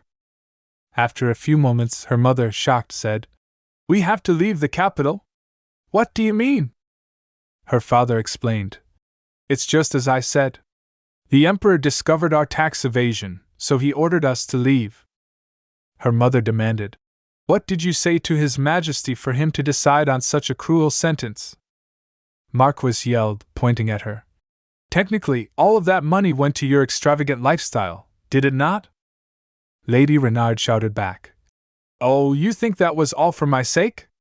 As the lady of House Renard, I have appearances to keep up with. While they were bickering, the doctor came out of the room and closed the door. Both of them looked at the doctor. Marquis whispered, How about we negotiate with the temple? We'll agree to receive less from them and ask them to plead with His Majesty on our behalf. Lady Renard replied, We can't. If that happens, His Majesty will find out that we agreed to hand Anita over to the temple behind his back. I'm sure His Majesty has his eye on her as his future daughter-in-law. She added, We could end up losing both the support of the temple and the emperor at this rate. What do we do? Her father said, That's why I came to see Anita. His Majesty may listen to her, as he's always favored her. Lady Renard remembered, it is unfortunate that I do not get to see her very often since she has not made her debut. How about letting her make her debut early? She said. That's right. His Majesty has always been indulgent when it comes to Anita. Her father said, Now that the doctor has left, I'll go back inside. She was being short with you the other day too, wasn't she?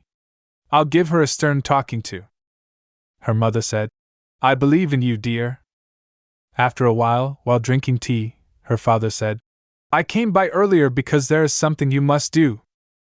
Anita thought, considering that he's asking me to do something for him, he was being quite aggressive, then said, Something I must do, you say? While enraged, her father said, Before I get to that, I have something to say to you. I hear you have been very rude to your mother as of late. Anita thought, so he's trying to intimidate me into doing him a favor. I suppose he can't bring himself to stoop so low as to just ask. Her father said, The reason you have such nice dresses to wear and good food to eat is all thanks to. Anita interrupted him and said, All right. Her father asked, All right? What do you mean? Anita said mockingly, If you consider the money you spend on me to be a waste, I'll leave. She added, Compare how much money I brought into the march with how much you have spent on me. If there is a difference, I will pay it. While clenching his fist, her father asked, What? Anita asked. In any case, that isn't what you came here to tell me, is it? Her father said, I simply had to say something because I fear you have become ungrateful. Anita asked, What is it you had to tell me? With a serious expression, her father said, Request an audience with His Majesty. He continued, He is incensed because of this tax evasion issue. At this rate, we may even lose the money we earn from our territory. Anita thought, does this mean he intends to pay off the emperor to try and assuage him? But the Marquis doesn't have that kind of money, so he must be planning on extorting the residents of our territory. She smiled and said, I'm sure you are aware of this, father, but... While showing her 3 fingers, Anita said, If you try to extort the residents of our territory to pay your way out of this, you will end up having to repay that money thrice over, according to imperial law. Her father slammed his hand on the table and said, So? Do you plan on simply watching as our family falls to ruin? Anita asked. So, you want me to ask His Majesty to ignore all of this in exchange for offering him enough money? Her father said, No. No matter what, just convince His Majesty not to send us away from the capital. Anita said, Oh, so you've been ordered to leave the capital. Anita thought, I didn't think the emperor would actually do something about the tax evasion, as he's ignored it so far. She smiled and thought, this is working out much better than I expected. Her father then said, We needed to donate that money to find Bella. You know just how much we long to get her back. Anita said. Yes, I do. She continued. I'll ask His Majesty for an audience. I'm sure he'll let me see him in the next few days. Anita thought it was all for the sake of finding Arabella, was it? That money was being spent for other things as well. He really has no remorse for what he has been doing. Looking serious, she thought, but I'm not doing this because the Marquis lied to me first. It's because I only take after the worst parts of my parents. A few hours later, while walking in the hallway in the palace, Anita thought, I didn't expect him to let me see him on the same day. I thought the Emperor was far too proud to allow such a thing. The maids opened the door, and Anita walked in, thinking, he must really want to know what I have to say to him. Looking at Anita, the Emperor said, Good to see you, Anita. He asked, Why did you want an audience with me? Bowing her head, Anita said, Thank you for seeing me, Your Majesty. The Emperor asked, What did the Marquis tell you? I worry he may have misled you. While confused, Anita asked, He may have misled me? Oh. The Emperor said, Don't mind me. While I am sorry toward you, I have no intention of taking back the punishment I have already ordered. Anita said, Of course, Your Majesty. I am aware that you have been very considerate. The Emperor said, I see. Looking at the Emperor, Anita thought, that look in his eyes, he's definitely trying to get a read on me. He wants to know why I came to see him. While handing over the documents, Anita said, Your Majesty, this is the true reason I asked for an audience with you. While holding the documents, the Emperor asked, What is this, Anita?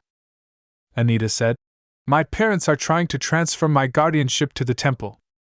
The Emperor said, They tried to hand you over to the temple? Enraged, he asked, Who do they think they are trying to send you to the temple? Anita said while bowing, I am not of age yet. Thus I am obligated to follow my father's decisions, as he is the head of the family.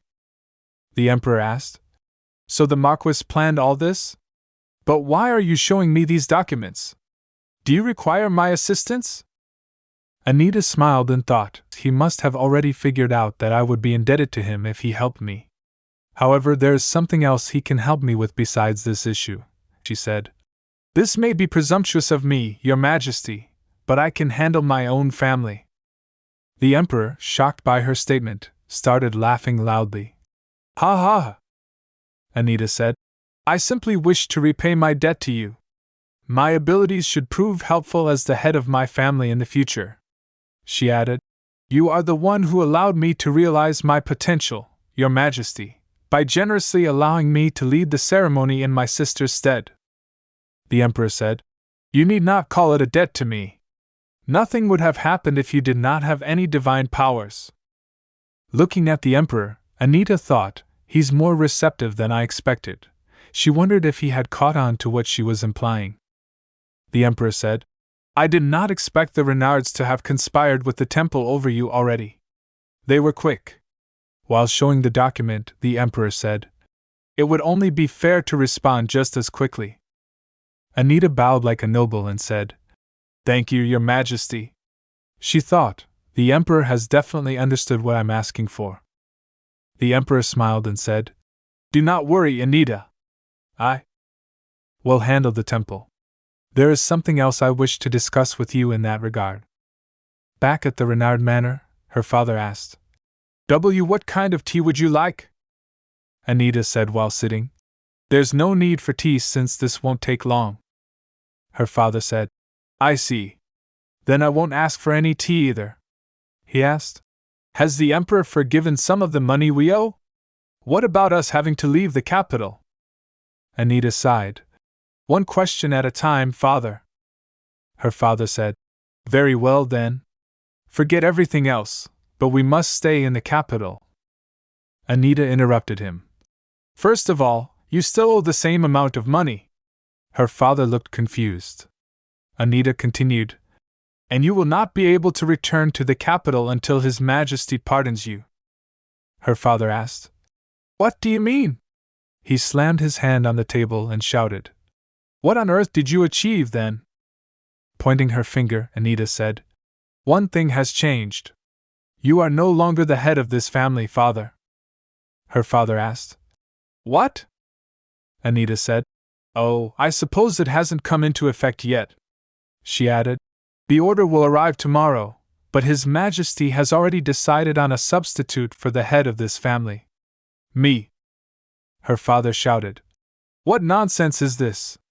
Even the Emperor cannot decide such matters for noble families," he said with anger. "You are mocking me, aren't you? How dare you?" With strong hostility, Anita asked, "Did you think I wouldn't notice you trying to sell me to the temple?" She said, "His Majesty knows about it as well now." While trembling, her father said, "You mean you told the Emperor about it? How could you? You've gone too far." Anita chuckled and asked, "Have I?" She said, "You tried to use your child, so why can't I use you?" Her father shouted, "You are no child of mine! I am not your fath." Due to dark magic, his own hand stopped him from talking further. His hand grabbed him by the neck. While her father was breathing heavily, Anita looked at him and thought he fell for it. Her father started coughing, and Anita thought, "This is definitely dark magic." Anita said with rage, "Oh, so I'm not your child after all?" Her father asked. What are you saying?" he said. "That's not true. I simply misspoke, you see, Anita thought, we don't share a single drop of blood, yet all you did was use me. No matter how hard I tried, you never praised me. Not even once. Looking at his trembling hand, she thought, all you did with that hand was slap my cheek. Anita slapped her father on his face, and he was shocked. She thought, now it's time for me to treat you the same way. She asked, "I'll ask you an easy question. Who suggested using dark magic?" Her father replied, "Dark magic? I would never use such terrible." Anita interrupted him by slapping the other side of his face. She asked, "How many people were involved in this dark magic?" While trembling, her father said, "As I said, I would never." Anita said, "A different question, then. Does the Marchioness also know that I am not your child?" Her father shouted, "She does!" Anita slapped her father again. "Anita!" he exclaimed. Looking at her hand, Anita said, "Oh, I suppose you did answer this time," she said, "but I just wanted to slap you." Her father then shouted, "Your parents must have been some beggars off the streets. How dare you be so ungrateful for the luxurious life you led?" Again, the dark magic activated and stopped him from saying further. Anita looked at her father and thought, he might die at this rate. Her father muttered, "Selling my child to the temple? I have done no such thing." Anita looked at his unexpected behavior. Her father said, "I only wish for you to live where you would thrive." Anita thought, this is part of the dark magic. As soon as he violates the terms of the dark magic spell, it erases all of the relevant information inside his head. This way, even if he decides to blurt out the truth, he won't be able to confess to all of it as he would have forgotten.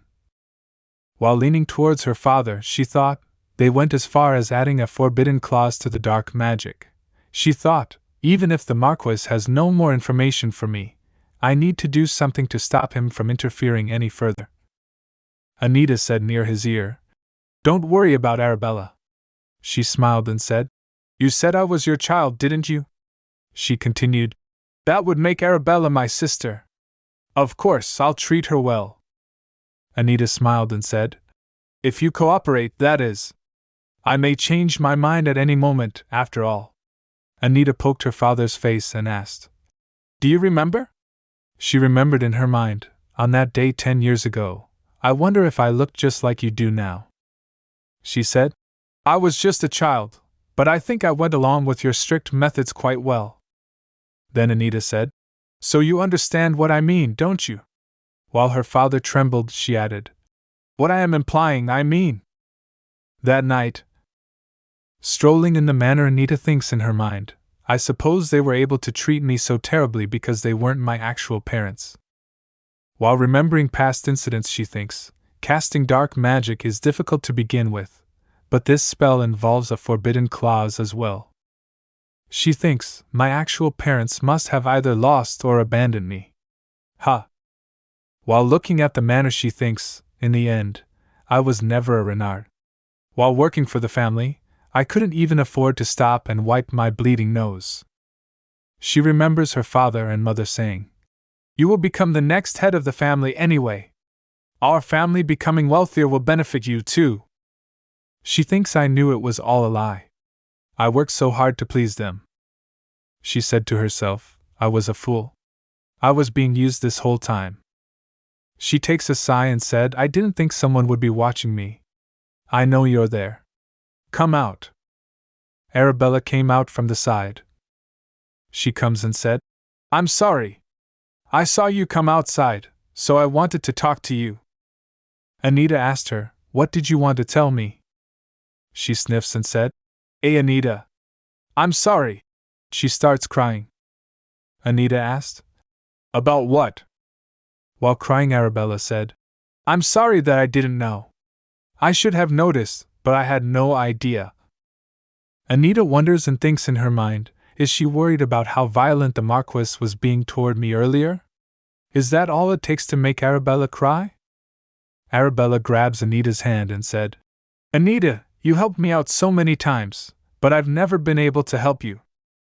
Anita slaps her hand and said, Don't misunderstand, Arabella Renard. The only reason I helped you was because you're a Renard. If you were just Arabella, I never would have helped you. Anita said, I'm the one who reported the tax evasion. And I didn't consider what might happen to you even once. While tears were dropping from her eyes, Arabella asked, Really? Anita said, That's right. I'm not as nice of a person as you think I am. Arabella hugs Anita and said, I don't care about that. While hugging her, Arabella said, You worked so hard, Anita. You went through so much. This whole time, I didn't know, but I do now. Now I know what your childhood was like. Arabella remembers her conversation with a maid. Maid said, You only just started learning, but you pick everything up so quickly, my lady. Arabella said, I'm not as good as Anita, though. The maid said, Lady Anita? She only studied history, ancient language, economics, politics, and tax law. Arabella asked, What about the arts? I'm studying floral arrangement and how to play instruments, too. The maid replied, Oh, Marchioness Renard told me that Lady Anita does not have a gift for the arts. I believe the Marchioness taught her etiquette herself, too. While at the dinner table, Arabella glances at Anita and thinks, Anita never picks up her fork and knife more than 10 times during a meal. She remembers her maid's words in her mind, the Marchioness taught Lady Anita her table manners as well. She thinks, Then does Mother act the same? She looks at her mother and thinks, Mother doesn't seem to follow those rules herself. Then Arabella remembers her visit to the slums. Her mother from slums said, Bibi, is that you? Her sister asked, Bibi, why didn't you come to see us sooner? Arabella asked, have you not been getting my letters? And what happened to your leg?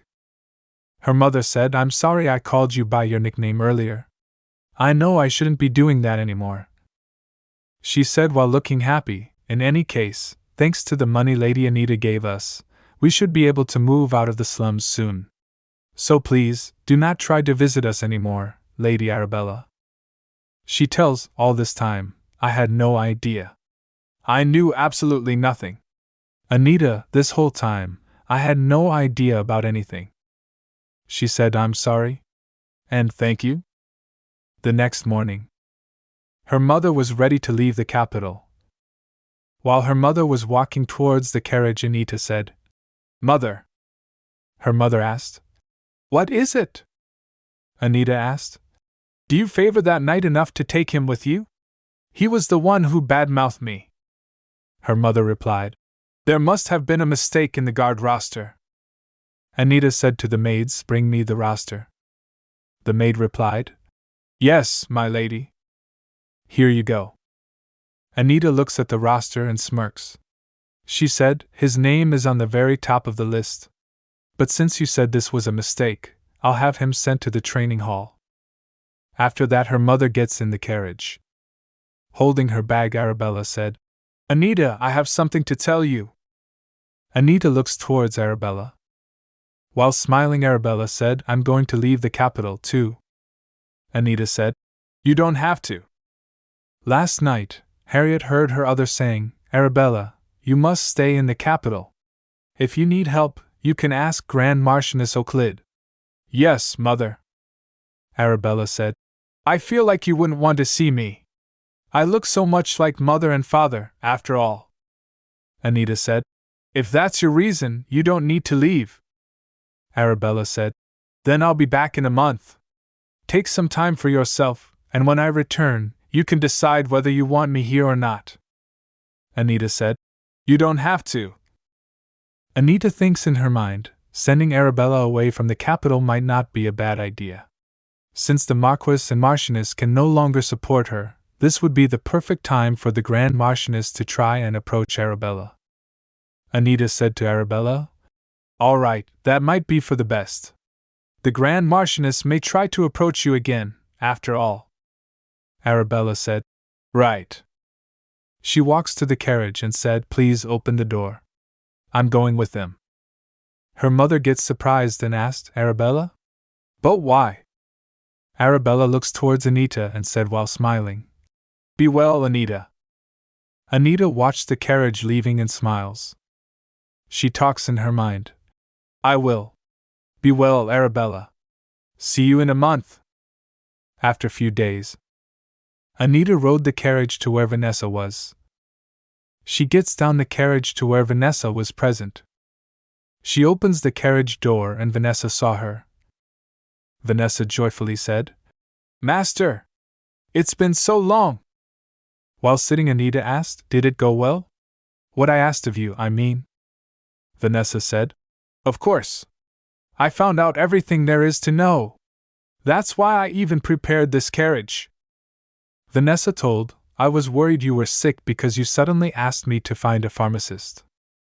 While remembering the pharmacist, Vanessa told, the most famous pharmacist right now is a man named Edwin. He's being funded by Count Dino. She said, I've heard of him. My mother sought him out at times. Vanessa continues, That's right. Apparently, he's famous among nobles. There are two sicknesses that are hard to diagnose if you catch them simultaneously, but he always knows which one you have. Vanessa wonders, what were those two sicknesses again? Anita thinks, I wonder if the Archduchess has sought him out as well then. While the carriage was stopping, Vanessa looks outside and said, I think we've arrived. I expected as much when he wouldn't let me make an appointment until I offered a bribe, but... Looking at his house, she said, He's really raking in the cash, huh? Anita said, It's much fancier than I expected. While walking to his house, Anita takes a sigh and thinks, if nobles are his main clientele, he must be extremely arrogant. Anita said to Vanessa, Wait here for a moment. Edwin said, Please sit here. I did not expect Marquis Renard's youngest daughter to visit me in person. While sitting, Anita glances towards the maid and thinks, why is that maid still standing there when the tea has already been served? While sitting down, Edwin said, Oh, please don't mind her. She's a maid who works for me. Anita asked, What happens if I ask you to send her away? Anita remembers her conversation with Vanessa. Vanessa said, One thing stands out though. Apparently, his maid always stays in the room when he sees his clients. And none of them have complained about it. She said if they ask him to make her leave, he apparently acts upset. He says something about how he can't focus if the balance is off. Edwin said, It may be hard to diagnose you if I send her away. I have an obsessive disorder that makes it difficult to focus if the environment changes. Anita thinks in her mind, this must be why they say geniuses are eccentric. Looking at the maid, Anita thinks, so that must be the maid Vanessa mentioned. Edwin said, My maid has yet to master how to brew a proper cup of tea. Perhaps one day she will earn her keep. Anita asked, Could I ask your maid to move a bit? I prefer not to have someone standing behind me. Edwin said, Of course. Move over to the side, girl. The maid replied, Yes, sir. Then she moves to the other side. Edwin asked, Is this better? Anita asked. Yes. So, all you need to hear are my symptoms? While smirking, Edwin said, Of course. I am very skilled, after all. Anita thinks in her mind, It's too risky to reveal the Archduchess's condition right away. I'll have to make sure he doesn't leak information first. Let's start by giving him the symptoms of familial disease. Anita told, I faint as if dozing off at random and cough up blood. While thoughtful, Edwin said, That alone is not enough to narrow it down. Many diseases carry such symptoms. Might there be other symptoms? Anita asked. Other symptoms? HM? Anita gets an intuition. She thinks in her mind while frowning, he activated a magic item. I don't know how, but I can feel it. It may just be a hunch, but somehow I'm sure. Anita said, My legs shake when I get up. Do you need me to tell you more? Edwin said, It could still be 3 different diseases. Anything else? Anita said further. I think I have trouble with digestion. Anita takes a peek at the maid. The maid puts her hands inside her pocket and taps something. Edwin said, That would mean it's Ashpen disease. Then Anita changes her statement. Oh, my mistake. Actually, I have no appetite. The maid standing there flinches and taps again something inside her pocket. Then Edwin said, Oh, so it's familial disease. Anita then said, How impressive of you to diagnose me so quickly. Edwin smirks and said, Is that not why you came to see me in person, my lady? Your medicine won't be ready before tomorrow at 4 in the afternoon. Anita said, I can't do tomorrow. It will be at least 4 days until I can come back. Edwin said, Well, my schedule. I mean, we will make it work, Lady Anita. Anita said, Then I will take my leave. Edwin replied, Yes, my lady. Anita starts walking. While passing by the maid, Anita thinks in her mind, Just as I thought, the sound I heard from his magic item was very rhythmic. She looks at the maid and tells, It was probably. She recalls in her memories the maid tapping in her pocket. Oh, so it's familial disease.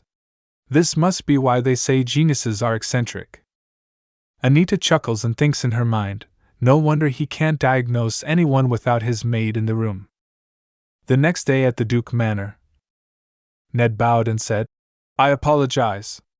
There was an urgent matter he needed to attend to. Anita looks at the tea and thinks, I wondered why he was serving me tea when he's not even a servant. Anita asked, Does that mean he might not show up? Ned replied, No. He should be here soon. Oh. Ned asked, It must be dull for you to wait here. Shall I show you around the manor? While taking a tour around the manor, Anita thinks in her mind, I didn't expect to experience something usually reserved for young noble children. However, showing the door, Ned told, If you turn your gaze to this room. He tells, This was the late Duke's favorite. Where shall we go next? Anita chuckles and thinks, I didn't expect him to be so entertaining. The time went by so quickly. Ned said, And this is? Actually, no. Shall we go elsewhere? Anita said, All right. Walking towards the garden, Ned said, Next up is the manor gardens. While walking, Ned saw the Duke and stops. He said while flinching, Your Grace. The Duke said, Stand aside, Ned. Getting aside, he said, Yes, Your Grace. The Duke then said, Lady Anita. Anita replied, Yes, Your Grace. The Duke looks at the door from which they turned and asked, Why are you here? Ned told, Your Grace, I was giving her a tour of the manor. The Duke takes a sigh and said, Please refuse such offers from now on, Lady Anita. I despise outsiders walking through my manor. Anita said, Yes, Your Grace. She thinks in her mind, come to think of it, I can see why the Duke is irritated. So much so that it's strange how apologetic the butler is being toward me. Ned then said to Anita, my lady, I Apollo. While he was talking, Anita said to the Duke, I shall refrain from overstepping in the future, Your Grace. The Duke said, Lady Anita? Anita asked, yes? The Duke said, my apologies. I was being needlessly curt with you. Anita said, you had every right to be, Your Grace. Then the Duke said, wait, aren't you supposed to say something like, why did you act like that if you were going to regret it? Go ahead and. Anita asked, why did you act like that if you were going to regret it? Then the Duke said, I'm sorry. I acted rashly. Will you forgive me? Anita said, yes. The Duke then starts walking. He said, follow me. You are the first outsider I am showing this to. Ned asked, Your Grace? While opening the door, the Duke said, let's call it a benefit of being in the same boat. Consider it an honor. Well, not that there's much to see. This room is simply full of portraits.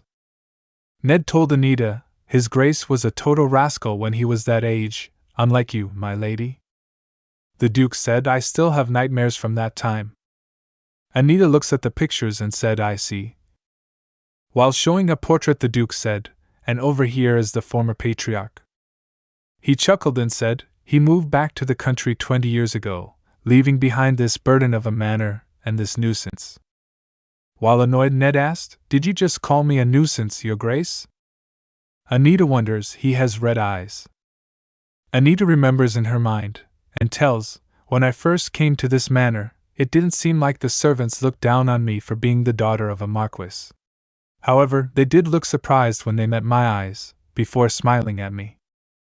Anita thinks in her mind, I figured it was because they found me uncomfortable, but the color of my eyes must have reminded them of the former Duke. Looking at a portrait, the Duke said, and this is a portrait of my wife, Diane. He asked, isn't she lovely? The Duke said, she's even more beautiful in person. You wouldn't be able to take your eyes off her. He said, let me reveal one of my secrets then. I am searching for my wife and child. Anita said, today, I would like to offer you more uses of my divine powers than we agreed upon. The Duke then said, I don't mean to coerce you into doing more for me by showing you this room. While Anita takes a sigh, he asked, did it make you pity me? Anita said, not at all. You are the head of the empire's only dukedom, and must be much more well off than I am. I have simply just found out what it is like to be waiting for someone. Anita thinks in her mind, it hasn't been long, but now that I know I have my own family somewhere, I think I can empathize with the Duke. The Duke said, I certainly won't refuse. Thank you. While sitting on sofas, the Duke said, since we used it once before, there should be about half as much divine power left in it. Thank you. He said, by the way, I hear Marquis Renard lost his title and was kicked out of the capital. Ned said, Your Grace. How could you bring that up? The Duke wonders and said, oh? I thought Lady Anita was behind it all. Ned asked, pardon? While drinking tea, Anita thinks in her mind, there goes my positive image, I suppose. They'll think I schemed to oust my own parents. What should I say to save my reputation? Ned shouted to the Duke, what on earth did the Marquis do to force her to go that far? I thought it was strange when she said she had been working for the family since she was young. The Duke nods his head. Anita looks at them and thinks, everyone here is so strange. While the Duke and Ned were arguing, she thinks, the Duke asks a mere Marquis's daughter for forgiveness, and his butler somehow thinks the best of me even though he hasn't known me for very long. It's just like. Anita shakes her head and thinks, no, the Duke just needs my divine power. The Duke said that must mean everyone will scramble to become the next head of the family. Since the Emperor made a move himself, you still have some time. But it won't last long. Anita said, I suppose so. Then the Duke said, there's no need for you to take the difficult path. He said, if people find out that the Duke supports you, those leeches should fall off on their own. The Duke asked, you will come of age soon, but in the meantime, would you like me to be your guardian? Anita asked. Pardon? She thinks in her mind, if I accept, I wouldn't have to be careful of Grand Marchioness Oakland anymore. But, while annoyed, Ned said to the Duke, Your Grace, please watch your language. Leeches? The Duke asked Ned, Am I wrong? They are leeches. Then Anita said, Thank you. While smiling, she said, For your kind offer. After Anita left, the Duke takes a sigh and said, My offer was sincere, you know. Ned said, Please be more level-headed like Lady Anita, Your Grace. Just because she met you when she was young doesn't mean she would just accept. The Duke said, That's why I offered to be her guardian rather than her godfather. Feeling irritated, Ned said, If you had even mentioned the word godfather, I would have shut you up myself. The Duke said, It's just. He remembers in her mind, Anita talking, I have simply just found out what it is like to be waiting for someone. Thank you for your kind offer. While serving tea, Ned said, There are a lot of things on my mind. Anita Renard is not on our side. In fact, I do not wish to speak ill of her character, but once your deal with her is over, I believe it would be best to cut ties with her. While pushing the cup with his finger, the Duke said, Yes, she may be on their side. Which means that cutting ties would indeed be for the best. The cup fell and broke. Then the Duke said, I am aware that the Emperor is fond of her. A few days later, Anita opens the door. Edwin looks at her and said, Oh, you're here. While sitting, Anita glances at the maid and thinks in her mind, something seemed off. Edwin said, Take one of the red pills and one of the blue pills after breakfast, and a green pill after dinner. If your symptoms do not disappear, please come see me again. That won't be the case, of course. Anita glances at the maid, while the maid trembles. Anita said, I've heard great things about how effective your medicine is. Go ahead and open that. While opening the box, Edwin said, What is, gasp. He gets shocked after looking at the box full of gold. Anita pulls the box towards herself and said, I have one more request for you. Edwin said, Go ahead. How could I ever refuse? Anita said, But first, my tea seems to have gone cold. Edwin shouted at the maid, Fire in. What are you doing? How could you just stand there and not notice the tea getting cold? The maid said, I'm sorry. Anita asked, Am I hallucinating? She glares and asked, Or did you just dare to raise your voice in my presence? She said, You are the one who didn't notice when the cups were right in front of you. Edwin said, I apologize. While the maid pours tea, Anita looks at her. Edwin asked, Would you tell me about your other request now, my lady? Anita said, By the way, I've been wondering. You said you feel uncomfortable without this maid in the room. Anita asked, What would you do if she were to quit? While laughing with confidence, Edwin said, There's no need to worry. That girl has sworn to work for me indefinitely. Anita gets an intuition and thinks in her mind, It's that magic item again. The maid taps her out of there. You promised. Anita thinks in her mind, I knew it. He has something to use against her. Anita said, My other request is about an illness a young noblewoman I know suffers from. She has pain in her shoulders and teeth. Edwin said, Is that so?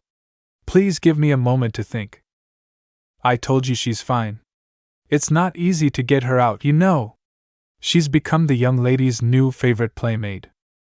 Edwin said, Oh, if she has pain in her shoulders and teeth. Anita thinks in her mind, he's unable to make a diagnosis without his maid giving him the answer. Anita asked, Why do your hands look so busy all of a sudden? Edwin raises his hands. While showing his hands, he said, I apologize. I have a habit of wiggling my fingers when I'm stuck. He said, I do not recall the name of the illness at the moment, but I believe I can have medication ready for her in 2 days. Anita nods and said, All right. She asked, Would you ask your maid to escort me out?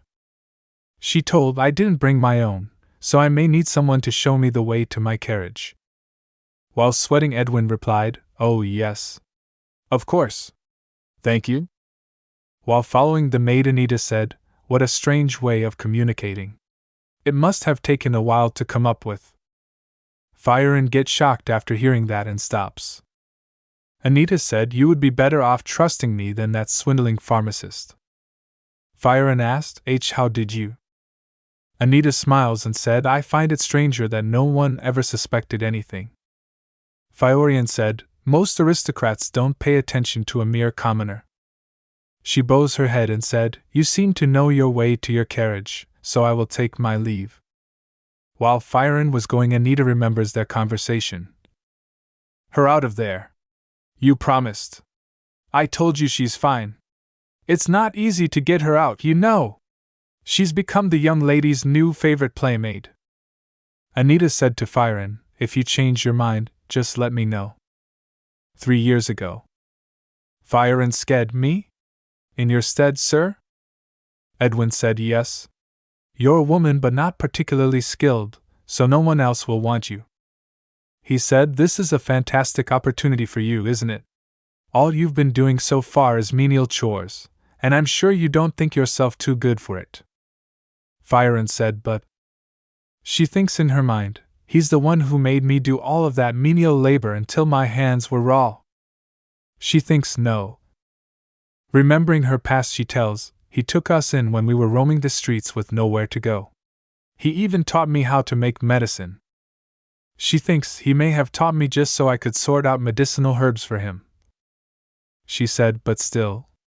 However, my sister is still too young. Edwin said, don't worry about that. While you work here, your sister can be a playmate for Count Dynal's daughter. A few months later. Edwin said to Firen, your sister has broken a vase at the Count's manor? A very expensive one, at that. Firen asked, pardon? She said, just the other day, you told me she was sick. Edwin said, I'll send over whatever medicine she needs from now on. But it'll be difficult to get her back until her debt has been paid. Firen shouted, please let them know that I'll pay for the vase with my paycheck. Edwin smirks and said, do you really think you'll be able to pay that vase off with your meager paycheck? It's all thanks to my help that she can receive her medicine at least.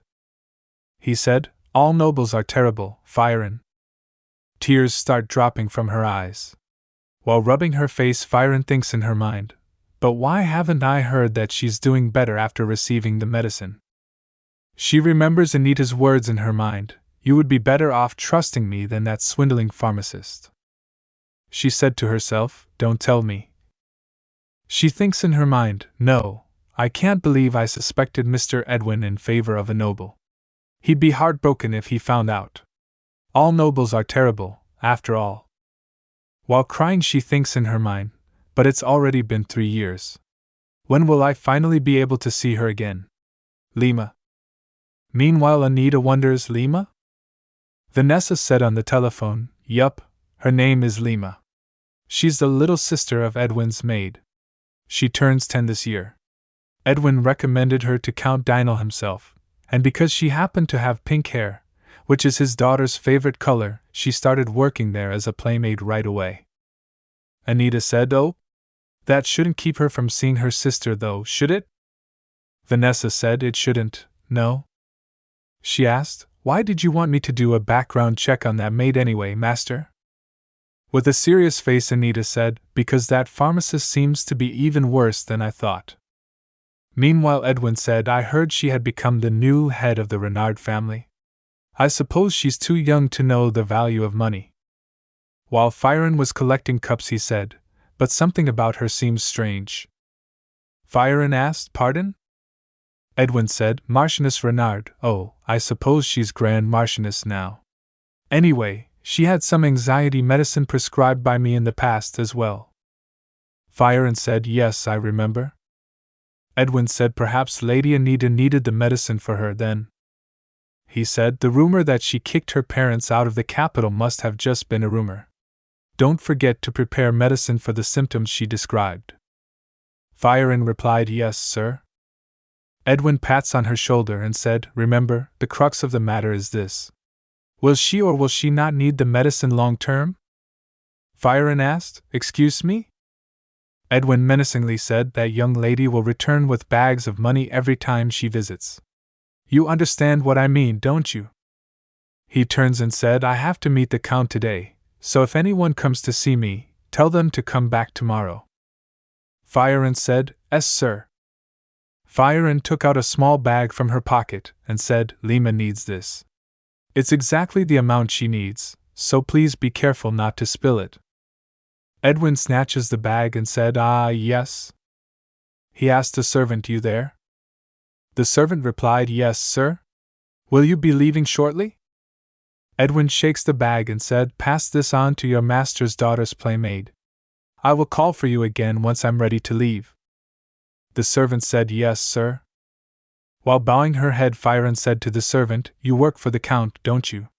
It's something really important, so please take good care of it." After the servant left, while walking, Fiancé thinks in her mind, "That man, he didn't seem very happy earlier.